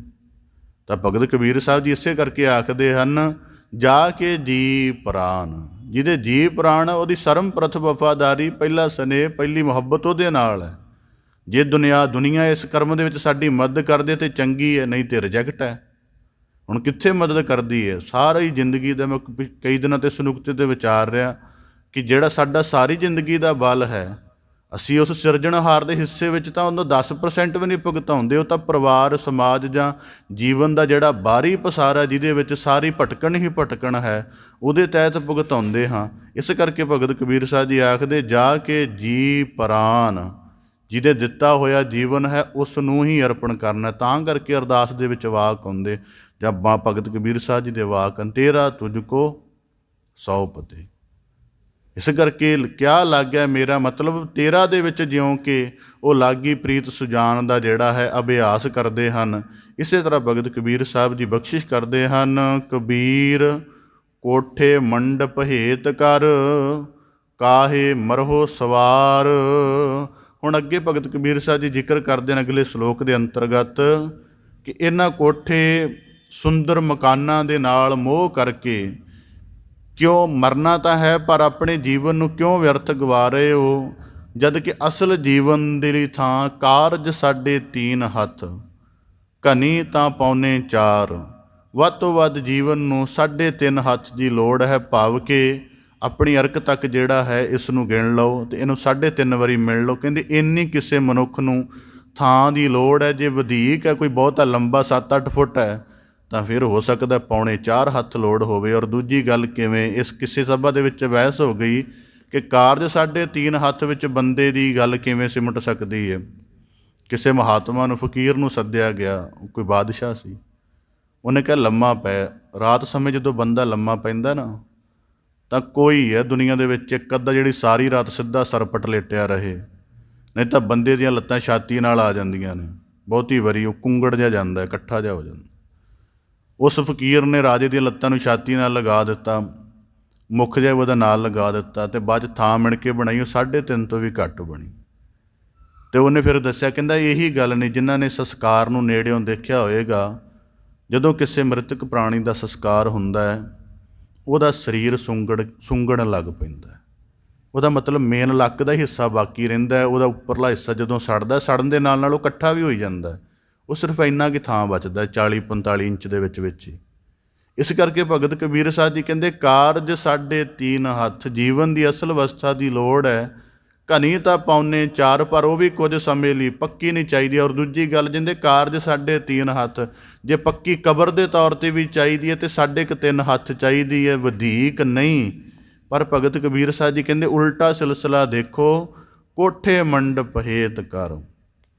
ਜਿਸ ਅੱਜ ਕਈ ਵੇਖੋ ਵਰਤਮਾਨ ਸਮੇਂ ਦੇ ਵਿੱਚ ਭਾਵੇਂ ਮਤਲਬ ਕਿੰਨੇ ਅਸੀਂ, ਮੈਨੂੰ ਕੁਝ ਦਫਾ ਹੀ ਕਿਸੇ ਦਿਨ ਬਹਿਸਗਤ 'ਤੇ ਨੁਕਤਾ ਅਰਜ ਹੋਇਆ ਕਿ ਜੀਵਨ ਦੇ ਵਿੱਚ ਸਾਡੀ ਅਧਿਆਤਮਿਕਤਾ ਨੇ ਸਾਨੂੰ ਇਹ ਸਿਖਾਇਆ ਹੈ ਕਿ ਆਪਣੇ ਗੁਜ਼ਰ ਬਸਰ ਲਈ ਠੀਕ ਹੈ, ਬਹੁਤਾ ਪਸਾਰੇ ਦੀ ਲੋੜ ਨਹੀਂ ਹੈ। ਉਹ ਬਹੁਤਾ ਪਸਾਰਾ ਜਿਹੜਾ ਹੈ ਦੁੱਖ ਪੈਦਾ ਕਰਦਾ, ਆਪਣੇ ਲਈ ਵੀ ਦੂਜੇ ਲਈ ਵੀ। ਹੁਣ ਉਦਾਹਰਨ ਦੇ ਤੌਰ 'ਤੇ ਇਸ ਕਰਕੇ ਸਾਡੀ ਤੋਂ ਸੁਸਾਇਟੀ ਉੱਧਰ ਪ੍ਰਵਾਸ ਕਰ ਗਈ, ਵੈਸਟ ਦੇ ਵਿੱਚ ਪ੍ਰਵਾਸ ਕਰ ਗਈ। ਉੱਧਰ ਵੀ ਕਰੋੜਾਂ ਏਕੜਾਂ, ਮਤਲਬ ਕਈ ਏਕੜਾਂ ਦੇ ਵਿੱਚ ਘਰ ਬਣਾਉਣ ਨੂੰ ਤਰਜੀਹ ਦਿੱਤੀ ਜਾ ਰਹੀ ਅਤੇ ਸਾਰੀ ਜ਼ਿੰਦਗੀ ਉਹਦੇ 'ਚ ਗਰਕ ਕੀਤੀ ਜਾ ਰਹੀ। ਮਤਲਬ ਜੀਵਨ ਦੇ ਬਸਰ ਲਈ, ਮਤਲਬ ਜੀਵਨ ਇਕੱਲਾ ਇਸ ਲਈ ਵੀ ਇੱਕ ਮਕਾਨ ਬਣਾ ਕੇ ਮਰ ਜਾਵਾਂਗੇ, ਉਸ ਤੋਂ ਅਗਲਾ ਕੋਈ ਕੰਮ ਹੀ ਨਹੀਂ ਜੀਵਨ ਦਾ। ਇੱਧਰੋਂ ਪ੍ਰਵਾਸ ਕਰ ਗਈ ਕਿ ਅਸੀਂ ਜੀ ਮਾਡਰਨ ਹੋ ਗਏ ਹਾਂ, ਪੋਸਟ ਮਾਡਰਨ ਹੋ ਗਏ ਹਾਂ। ਉੱਧਰ ਜਾ ਕੇ ਵੀ ਕਈ ਏਕੜਾਂ ਦੇ ਫਾਰਮ ਹਾਊਸ ਨੂੰ ਤਰਜੀਹ ਦਿੱਤੀ ਜਾ ਰਹੀ ਅਤੇ ਸਾਰੀ ਜ਼ਿੰਦਗੀ ਦਾ ਤਾਣ ਉਹਦੇ ਵਿੱਚ ਭੁਗਤਾਇਆ ਜਾ ਰਿਹਾ। ਅਤੇ ਫਿਰ ਇਸ ਕਰਨ ਦੇ ਲਈ ਜਾਇਜ਼ ਨਜਾਇਜ਼ ਵੀ ਕਰਦੇ ਨੇ। ਮਤਲਬ ਗੱਲ ਕੀ ਕਿ ਆਪਣੀ ਅਧਿਆਤਮਿਕ ਸਮਝ ਨਹੀਂ ਉੱਧਰ ਲੈ ਕੇ ਗਏ, ਕੇਵਲ ਬਾਡੀ ਉੱਧਰ ਲੈ ਕੇ ਗਏ ਨੇ। ਅਤੇ ਸਾਡੀ ਅਧਿਆਤਮਿਕਤਾ ਨੇ ਸਾਨੂੰ ਕੀ ਦੱਸਿਆ ਹੈ? ਹੁਣ ਉਦਾਹਰਨ ਦੇ ਤੌਰ 'ਤੇ ਹਰਿਮੰਦਰ ਸਾਹਿਬ ਦੇ ਥਾਂ ਤੋਂ ਕਿੰਨੀ ਮਨੁੱਖਤਾ ਨੂੰ ਨਵਾਜਿਸ਼ ਹੁੰਦੀ ਹੈ। ਹਰਿਮੰਦਰ ਸਾਹਿਬ ਦਾ ਦਾਇਰਾ ਕਿੰਨਾ ਕੁ ਦੇਖ ਲਓ। ਗੱਲ ਕੀ ਹੈ ਕਿ ਬੰਦੇ ਨੂੰ ਆਪਣੀ ਅਧਿਆਤਮਿਕਤਾ ਸਮਝਣ ਦੇ ਵਿੱਚ ਹੀ ਮੁਸ਼ਕਿਲ। ਔਰ ਦੂਜੀ ਗੱਲ, ਜਦੋਂ ਇਸ ਤਰ੍ਹਾਂ ਦੀ ਫਸੀਲ ਖੜੀ ਕਰਦੇ ਹਾਂ ਅਤੇ ਧਰਤੀ 'ਤੇ ਸੁੰਨ ਲਿਆਉਂਦੇ ਹਾਂ। ਅਸੀਂ ਸੁੰਨ ਲਿਆਉਣ ਦਾ ਮਤਲਬ ਸਾਡੇ ਮਕਾਨ ਦਾ ਦਾਇਰਾ ਜੀ 1 ਏਕੜ 'ਚ ਫੈਲਿਆ ਹੋਇਆ। 1 ਏਕੜ ਦੇ ਵਿੱਚ ਰਹਿ ਕਿੰਨੇ ਰਹੇ ਨੇ? 5। ਅਤੇ ਬਾਕੀ ਹਿੱਸਿਆਂ ਦੀ ਜਿਹੜੀ ਭਰਪੂਰਤਾ ਹੈ, ਹੱਸਣ ਗਾਉਣ, ਨੱਚਣ ਟੱਪਣ, ਚਰਚਾ ਕਰਨ ਦੀ ਜਾਂ ਪ੍ਰਕਿਰਤੀ ਦੇ ਖਿੜਨ ਦੀ, ਉਹਨੂੰ ਕੌਣ ਪੂਰਾ ਕਰੇਗਾ? ਜਿੰਨੇ ਕਦੇ ਵੱਡੇ ਆਪਣੇ ਅਧਿਆਤਮਿਕ ਨੁਕਤੇ ਤੋਂ ਸਾਰੇ ਮਹਾਨਗਰਾਂ ਦਾ ਅਧਿਐਨ ਕਰੋ, ਸਾਰੇ ਤੁਹਾਨੂੰ ਸੁੰਝ ਪ੍ਰਤੀਤ ਹੋਣਗੇ। ਜਿੱਥੇ ਮਨੁੱਖ ਦੀ ਆਵਾਜ਼ ਵੀ ਨਹੀਂ ਅਤੇ ਪੰਛੀ ਵੀ ਉੱਥੋਂ ਰੁਖਸਤ ਹੋ ਗਏ ਨੇ। ਕਈ ਦਫਾ ਦੇਖੀ ਦਾ ਇੱਧਰਲੇ ਏਰੀਏ ਜਾ ਕੇ ਉਹ ਇਲਾਕੇ ਨੇ ਸੁੰਨ ਪੈਦਾ ਕਰ ਦਿੱਤੀ ਹੈ ਅਤੇ ਧਰਤੀ ਨੂੰ ਉਜਾੜ ਬਣਾ ਕੇ ਰੱਖ ਦਿੱਤਾ। ਜਦ ਕਿ ਇੱਥੇ ਜੰਗਲ ਹੋਵੇ ਤਾਂ ਹਜ਼ਾਰਾਂ ਪੰਛੀਆਂ ਦੀ ਆਵਾਜ਼ ਦਾ ਸੰਗੀਤ ਤੁਹਾਡੀ ਆਤਮਾ ਨੂੰ ਨਸ਼ਾ ਚਾੜੇਗਾ, ਤੁਹਾਡੀ ਰੂਹ ਨੂੰ ਨਸ਼ਾ ਚਾੜੇਗਾ। ਪਰ ਆਪਣੇ ਮਕਾਨ ਦੀ ਫਸੀਲ ਵੱਡੀ ਕਰਕੇ ਅਤੇ ਧਰਤੀ ਦੇ ਇੱਕ ਹਿੱਸੇ ਨੂੰ ਕਵਰ ਵੀ ਕਰ ਲਿਆ ਅਤੇ ਉਹਦੇ ਵਿਚਲੀ ਜਿਹੜੀ ਸੁੰਦਰਤਾ ਸੀ ਉਹਨੂੰ ਵੀ ਵਿਗਾੜਿਆ ਅਤੇ ਆਪਣੇ ਵੀ ਜੀਵਨ ਦਾ ਅਰਥ ਉੱਥੇ ਪੂਰਾ ਨਹੀਂ ਕੀਤਾ। ਤਾਂ ਭਗਤ ਕਬੀਰ ਸਾਹਿਬ ਜੀ ਕਹਿੰਦੇ, ਕਾਰਜ ਸਾਡੇ 3 ਹੱਥ, ਘਣੀ ਤਾਂ ਪਾਉਨੇ 4। ਇਸ ਕਰਕੇ ਬੜਾ ਹੇਤ ਲੱਗਿਆ ਰਹਿੰਦਾ। ਕਿਸੇ ਕੁਝ ਦਿਨ ਪਹਿਲਾਂ ਦਾ ਜ਼ਿਕਰ ਹੈ, ਕਿਸੇ ਦੇ ਘਰੇ ਪ੍ਰੋਗਰਾਮ ਸੀ, ਉਹਦੀ ਕੰਧ 'ਤੇ ਕਿਸੇ ਹਿੱਸੇ ਨੂੰ ਮਾੜੀ ਜਿਹੀ ਚੋਟ ਆ ਗਈ। ਉਹਨੇ ਇੰਝ ਜ਼ਾਹਰ ਕੀਤਾ ਜਿਵੇਂ ਉਹਦੇ ਦਿਲ 'ਤੇ ਚੋਟ ਆ ਗਈ ਹੋਵੇ। ਬੜਾ, ਮੈਂ ਕਿਹਾ ਇੰਨਾ ਵੀ ਮਕਾਨ ਦੇ ਨਾਲ ਕਾਹਦੀ ਪ੍ਰੀਤ ਹੈ? ਕੁਦਰਤੀ ਹੈ, ਚੱਲਦਿਆਂ ਕੋਈ ਖਹਿ ਜਾਂਦਾ ਮਾੜਾ ਮੋਟਾ। ਮਤਲਬ ਇੱਥੋਂ ਤੱਕ, ਕੋਠੇ ਮੰਡਪ ਹੇਤ ਕਰ ਕਾਹੇ ਮਰੋ ਸਵਾਰ। ਭਗਤ ਕਬੀਰ ਸਾਹਿਬ ਜੀ ਕਹਿੰਦੇ, ਉੱਚੀ ਉੱਚੀ ਉਸਾਰੀ ਕਰਕੇ ਕਾਹੇ ਮਰੋ ਸਵਾਰ। ਕਾਰਜ ਸਾਡੇ 3 ਹੱਥ, 2 ਅਸਲੀਅਤਾਂ ਸਮਝ ਲਓ। ਅਸਲੀਅਤ ਨਾ ਸਮਝਣ ਕਰਕੇ ਨਾ ਬੜਾ ਕੁਝ ਯਤਨ ਕਰਦਾ ਹੈ, ਬੜਾ ਜ਼ਿਆਦਾ ਖੁਆਰ ਹੁੰਦਾ ਹੈ ਬੰਦਾ। ਜੇ ਅਸਲੀਅਤ ਸਮਝ ਆ ਜਾਵੇ, ਖੁਆਰ ਨਹੀਂ ਹੁੰਦਾ। ਜੇ ਕਿ ਇੱਕ ਪ੍ਰੇਰਨਾਤਮਕ ਗਾਥਾ, ਕਹਿੰਦੇ ਕੋਈ ਵਿਦਿਆਰਥੀ ਕਿਸੇ ਪੜ੍ਹਾਈ ਦੇ ਵਿੱਚ ਜਿਹੜਾ ਸੀ ਉਹ ਬਸ ਬਿਲਕੁਲ 0 ਸੀ। ਉਹ ਸਕੂਲ ਦੇ ਵਿੱਚ ਹਰ ਸਾਲ ਉਹਨੂੰ ਦਾਖਲ ਕਰਵਾ ਦੇਣਾ, ਹਰ ਸਾਲ ਫੇਲ ਹੋ ਜਾਣਾ। ਇੱਕ ਵਾਰੀ ਫਿਰ ਉਸ ਸਕੂਲ ਦੇ ਮੁਖੀ ਨੇ ਕਹਿ ਦਿੱਤਾ, ਜੀ ਇਹਦੇ ਵੱਸ ਦੀ ਗੱਲ ਨਹੀਂ, ਇਹਦੇ ਅੱਗੇ ਸਾਡੇ ਵੀ ਹੱਥ ਜੁੜੇ ਨੇ, ਤੁਸੀਂ ਇਹਨੂੰ ਹਟਾ ਲਓ। ਕਹਿਣ ਲੱਗੇ, ਨਹੀਂ, ਤੁਸੀਂ ਸਕੂਲ ਹੈ, ਤੁਹਾਡਾ ਵਿੱਦਿਆ ਦੇਣਾ ਕੰਮ ਹੈ। ਕਹਿੰਦਾ, ਦੇ ਰਹੇ, ਪਰ ਜਦੋਂ ਇਹਦੇ ਪੱਲੇ ਨਹੀਂ ਪੈ ਰਹੀ ਤਾਂ ਅਸੀਂ ਕੀ ਕਰੇ? ਫਿਰ ਅਧਿਆਪਕ ਨੇ ਕਿਹਾ, ਕੁਝ ਦਿਨ ਮੈਨੂੰ ਇਹਦੇ ਪਾਸ ਛੱਡ ਜਾਓ। ਅਧਿਆਪਕ ਨੇ ਕੀ ਕੀਤਾ, ਉਹਨੇ ਦੇਖਿਆ ਕਿ ਉਹਦੇ ਘਰ ਦੇ ਵਿੱਚ ਬਗੀਚਾ ਸੀ, ਉਹਦੀ ਦੇਖਭਾਲ ਲਈ ਲਗਾ ਦਿੱਤਾ। ਉਹਨੇ ਦੇਖਿਆ ਉਹਦੇ ਬਗੀਚੇ ਦੀ ਐਡੀ ਸੁੰਦਰ ਦੇਖਭਾਲ ਕੀਤੀ, ਉਹਨੇ ਉਹਦੇ ਮਾਤਾ ਪਿਤਾ ਨੂੰ ਸੱਦ ਕੇ ਕਹਿਣ ਲੱਗਾ, ਵਿੱਦਿਆ ਨਹੀਂ, ਇਹ ਚੰਗਾ ਮਾਲੀ ਬਣ ਸਕਦਾ, ਇਹਨੂੰ ਮਾਲੀ ਬਣਾ ਦਿਓ। ਉਹਨਾਂ ਕੁਦਰਤੀ ਉਹਨੂੰ ਮਾਲੀ ਬਣਾ ਦਿੱਤਾ ਅਤੇ ਉਹ ਐਡਾ ਵਧੀਆ ਬਣ ਗਿਆ ਕਿ ਉਹਦੀ ਸਾਰੇ ਪਾਸੇ ਚਰਚਾ ਹੋਣ ਲੱਗ ਪਈ। ਇਸ ਕਰਕੇ ਭਗਤ ਕਬੀਰ ਸਾਹਿਬ ਜੀ ਕਹਿੰਦੇ, ਜਦੋਂ ਅਸਲੀਅਤ ਅਸੀਂ ਪਛਾਣ ਲੈਂਦੇ ਹਾਂ, ਸੁਖੀ ਹੋ ਜਾਂਦੇ। ਅਸਲੀਅਤ ਦਾ ਮਤਲਬ ਹੈ ਕਿ ਜਗਤ ਸਰਾਵਾਂਗੇ, ਕਿੰਨਾ ਕੁ ਚਿਰ ਟਿਕੇ ਰਹਾਂਗੇ। ਇਸ ਕਰਕੇ ਵੱਡੇ ਦਾਇਰੇ ਫਸੀਲਾਂ ਦੇ ਵਿੱਚ ਵਿਚਰਨ ਦੀ ਬਜਾਏ ਆਪਣੇ ਜੀਵਨ ਨੂੰ ਸਿਮਟਣ ਦਾ ਜਿਹੜਾ ਹੈ ਥੋੜ੍ਹਾ ਵਸੀਲਾ ਕਰਨਾ ਚਾਹੀਦਾ ਅਤੇ ਦੂਜਿਆਂ ਦੀ ਲਾਭਗਾਰ ਹੋਣਾ ਚਾਹੀਦਾ। ਮੈਂ ਇਸ ਸ਼ਹਿਰੀ ਜੀਵਨ ਦਾ ਅਧਿਐਨ ਕੀਤਾ। ਕਈ ਐਸੀਆਂ ਤੁਹਾਨੂੰ ਵੱਡੇ ਸ਼ਹਿਰਾਂ 'ਚ ਕਲੋਨੀਆਂ ਮਿਲ ਜਾਣਗੀਆਂ ਜਿਹੜੀਆਂ ਇਸ ਚੀਜ਼ ਨੂੰ ਬਰਦਾਸ਼ਤ ਨਹੀਂ ਕਰਦੀਆਂ ਕਿ ਸਾਡੀ ਗਲੀ ਦੇ ਵਿੱਚ ਮੰਗਤਾ ਆ ਜਾਏ। ਉਹ ਬਰਦਾਸ਼ਤ ਨਹੀਂ ਕਰਦੀਆਂ, ਜੇ ਆ ਜਾਏ ਅਤੇ ਉਹਦੇ ਨਾਲ ਇਸ ਤਰ੍ਹਾਂ ਦਾ ਟੌਰਚਰ ਕਰਦੀਆਂ। ਅੰਮ੍ਰਿਤਸਰ ਦੇ ਵਿੱਚ ਮੈਂ ਦੇਖਿਆ ਹੋਇਆ। ਉਂਝ ਠੀਕ ਆ, ਉਂਝ ਭਾਵੇਂ ਸਿਰੇ ਦਾ ਨਸ਼ਈ ਬੰਦਾ ਅਮੀਰ ਭਾਵੇਂ ਸਾਡੇ ਇਲਾਕੇ 'ਚ ਆ ਕੇ ਗਲਤ ਬੋਲੀ ਜਾਵੇ, ਉਹ ਪ੍ਰਵਾਨ ਹੈ, ਪਰ ਕੋਈ ਲੋੜਵੰਦ ਵੜ ਜੇ ਸਾਨੂੰ ਜਰਾ ਪ੍ਰਵਾਨ ਨਹੀਂ। ਲਿਖ ਕੇ ਲਾਇਆ ਹੋਇਆ ਬਕਾਇਦਾ, ਇਕੱਲਾ ਕਹਿਣ ਮਾਤਰ ਨਹੀਂ, ਲਿਖ ਕੇ ਵੀ ਲਗਾਇਆ ਹੋਇਆ ਕਿ ਬੈਗਰਸ ਆਰ ਨਾਟ ਅਲਾਉਡ ਹੇਅਰ। ਕਮਾਲ ਦੀ ਗੱਲ ਹੈ। ਕੀ ਹੈ ਇਹ? ਅਹੰਕਾਰ ਦਾ ਪ੍ਰਗਟਾਵਾ ਹੈ। ਕਾਰਜ ਸਾਡੇ ਤੀਨ ਹੱਥ, ਕਨੀ ਤਾਂ ਪੌਨੇ ਚਾਰ। ਭਗਤ ਕਬੀਰ ਸਾਹਿਬ ਜੀ ਕਹਿੰਦੇ, ਜਿੰਨਾ ਮਰਜ਼ੀ ਜੀਵਨ ਦਾ ਪਸਾਰਾ ਹੋਵੇ, ਤੂੰ ਆਪਣੇ ਪਸਾਰੇ ਨੂੰ ਖਿਲਾਰ ਰਿਹਾ ਕਰੋੜਾਂ ਮੀਲਾਂ ਤੱਕ, ਪਰ ਕੁਦਰਤ ਦਾ ਕਮਾਲ ਦੇਖ, ਉਹ ਤੇਰੇ ਕੰਮ ਨੂੰ 3.5 ਹੱਥਾਂ ਵਿੱਚ ਨਿਪਟਾਏਗੀ। ਅਤੇ ਜੇ ਕੁਦਰਤ ਦੇ ਸੱਚ ਨੂੰ ਅਪਣਾ ਕੇ ਚੱਲੇਗਾ ਤਾਂ ਜੀਵਨ ਸੁਖਦ ਰਹੇਗਾ। ਅਗਰ ਇਹ ਨਹੀਂ ਰਿਹਾ ਤਾਂ ਜੀਵਨ ਦਾ ਸਾਰਾ ਪਸਾਰ ਜਿਹੜਾ ਮਿਟ ਜਾਏਗਾ। ਇਸ ਕਰਕੇ ਕਾਰਜ 3.5 ਹੱਥ ਵੀ ਨਹੀਂ ਰਹਿੰਦੀ। 47 ਦਾ ਸਿਲਸਿਲਾ ਵਾਪਰਿਆ, ਪਾਰਟੀਸ਼ਨ ਹੋਈ, ਪਤਾ ਨਹੀਂ ਕਿੰਨੇ ਲੱਖਾਂ ਮੁਸਲਮਾਨਾਂ ਦੀਆਂ ਕਬਰਾਂ ਵਾਹ ਦਿੱਤੀਆਂ ਗਈਆਂ, ਕਿਉਂਕਿ ਲੋਕ ਉੱਠ ਕੇ ਆਏ ਸਨ। ਮੈਨੂੰ ਆਪਣੇ ਵੱਡਿਆਂ ਤੋਂ ਜਾਣਦਾ ਮਿਲਿਆ ਕਿ ਸਾਡੇ ਨੇੜੇ ਇੱਕ ਨਗਰ ਸੀ, ਉੱਥੇ ਇੱਕ ਬੜਾ ਵੱਡਾ ਥਾਨ ਕਬਰਸਤਾਨ ਵਾਲਾ ਹੁੰਦਾ ਸੀ। ਜਦੋਂ ਉੱਠ ਕੇ ਆਏ ਅਤੇ ਇੱਧਰ ਜ਼ਿਮੀਂਦਾਰ ਲੋਕਾਂ ਨੇ ਆਪਣੇ ਹੱਲਾਂ ਟਰੈਕਟਰਾਂ ਦੇ ਨਾਲ ਪਤਾ ਨਹੀਂ ਕਿੰਨੀਆਂ ਕਬਰਾਂ ਵਾਹ ਦਿੱਤੀਆਂ। ਕਬਰ ਵੀ ਥਿਰ ਨਹੀਂ ਰਹਿਣ ਵਾਲੀ। ਅਤੇ ਫਿਰ ਸਾਡੇ ਮਕਾਨ ਦਾ ਸਿਲਸਿਲਾ, ਜਿਹਦੇ ਅਹੰਕਾਰ ਵਿੱਚ ਰਹਿ ਕੇ ਅਸੀਂ ਇਹਨੂੰ ਸਦੀਵ ਮੰਨਦੇ ਹਾਂ, ਉਹ ਕਿੱਥੋਂ ਥਿਰ ਰਹਿਣ ਵਾਲਾ। ਭਾਵ ਕਿ ਭਗਤ ਕਬੀਰ ਸਾਹਿਬ ਜੀ ਸਾਨੂੰ ਜੀਵਨ ਦੀ ਅਸਲੀਅਤ ਪ੍ਰਤੀ ਚੇਤੰਨ ਕਰਦੇ ਹਨ। ਕਿਰਪਾ ਕਰਨ ਸ਼ਲੋਕਾਂ ਦੇ ਭਾਵ ਉਪਦੇਸ਼ ਸਾਡੇ ਸਾਰਿਆਂ ਦੇ ਹਿਰਦੇ ਅੰਦਰ ਵਸ ਜਾਣ। ਪ੍ਰਭੂ ਪ੍ਰੀਤ ਦੇ ਮਾਰਗ 'ਤੇ ਚੱਲ ਕੇ ਖਲਕਤ ਦੇ ਨਾਲ ਪਿਆਰ, ਪ੍ਰਭੂ ਦੇ ਤਮਾਮ ਗੁਣਾਂ ਦਾ ਆਪਣੇ ਜੀਵਨ 'ਚ ਵਾਸ ਕਰਕੇ ਉਹਦੀ ਅਥਾਹ ਮੁਹੱਬਤ ਵਿੱਚ ਜਿਉਂਦਿਆਂ ਹੋਇਆਂ ਜੀਵਨ ਜਿਉਣਾ, ਅਤੇ ਦੂਜੀ ਤਰਫ ਆਪਣੇ ਜੀਵਨ ਦੀ ਅਸਲੀਅਤ ਨੂੰ ਪਛਾਣ ਕੇ ਹਰ ਪਲ ਆਪਣੇ ਜੀਵਨ ਦੀ ਜਿਹੜੀ ਹੈ ਸਮਰਪਣ ਦੇ ਭਾਵ ਨੂੰ ਪ੍ਰਮੁੱਖ ਰੱਖ ਕੇ ਚੱਲਣਾ, ਸੱਚ ਦੇ ਆਧਾਰ ਜੀਵਨ ਜਿਉਣਾ, ਇਹੀ ਸਾਡੇ ਜੀਵਨ ਦੀ ਸਫਲਤਾ ਹੈ। ਭਗਤ ਕਬੀਰ ਸਾਹਿਬ ਜੀ ਕਿਰਪਾ ਕਰਨ ਸ਼ਲੋਕਾਂ ਦਾ ਭਾਵ ਉਪਦੇਸ਼ ਸਾਡੇ ਸਾਰਿਆਂ ਦੇ ਹਿਰਦੇ ਅੰਦਰ ਵਸ ਜਾਏ। ਸਾਰਿਆਂ ਦਾ ਇੱਥੇ ਆਇਆ ਸਫਲ ਹੋਵੇ ਜੀ। ਆਪ ਦੇ ਸਨਮੁਖ ਸ਼ਬਦ ਵਿਚਾਰ ਦੀ ਸਾਂਝ ਪਾਉਂਦਿਆਂ ਹੋਈਆਂ ਬੇਅੰਤ ਭੁੱਲਾਂ ਦੀ ਖਿਮਾ ਜਾਚਨਾ ਜੀ। ਬੜੇ ਅਦਬ ਸਹਿਤ ਗੱਜ ਕੇ ਫਤਿਹ ਅਰਜ ਕਰੋ ਜੀ। ਵਾਹਿਗੁਰੂ ਜੀ ਕਾ ਖਾਲਸਾ, ਵਾਹਿਗੁਰੂ ਜੀ ਕੀ ਫਤਿਹ।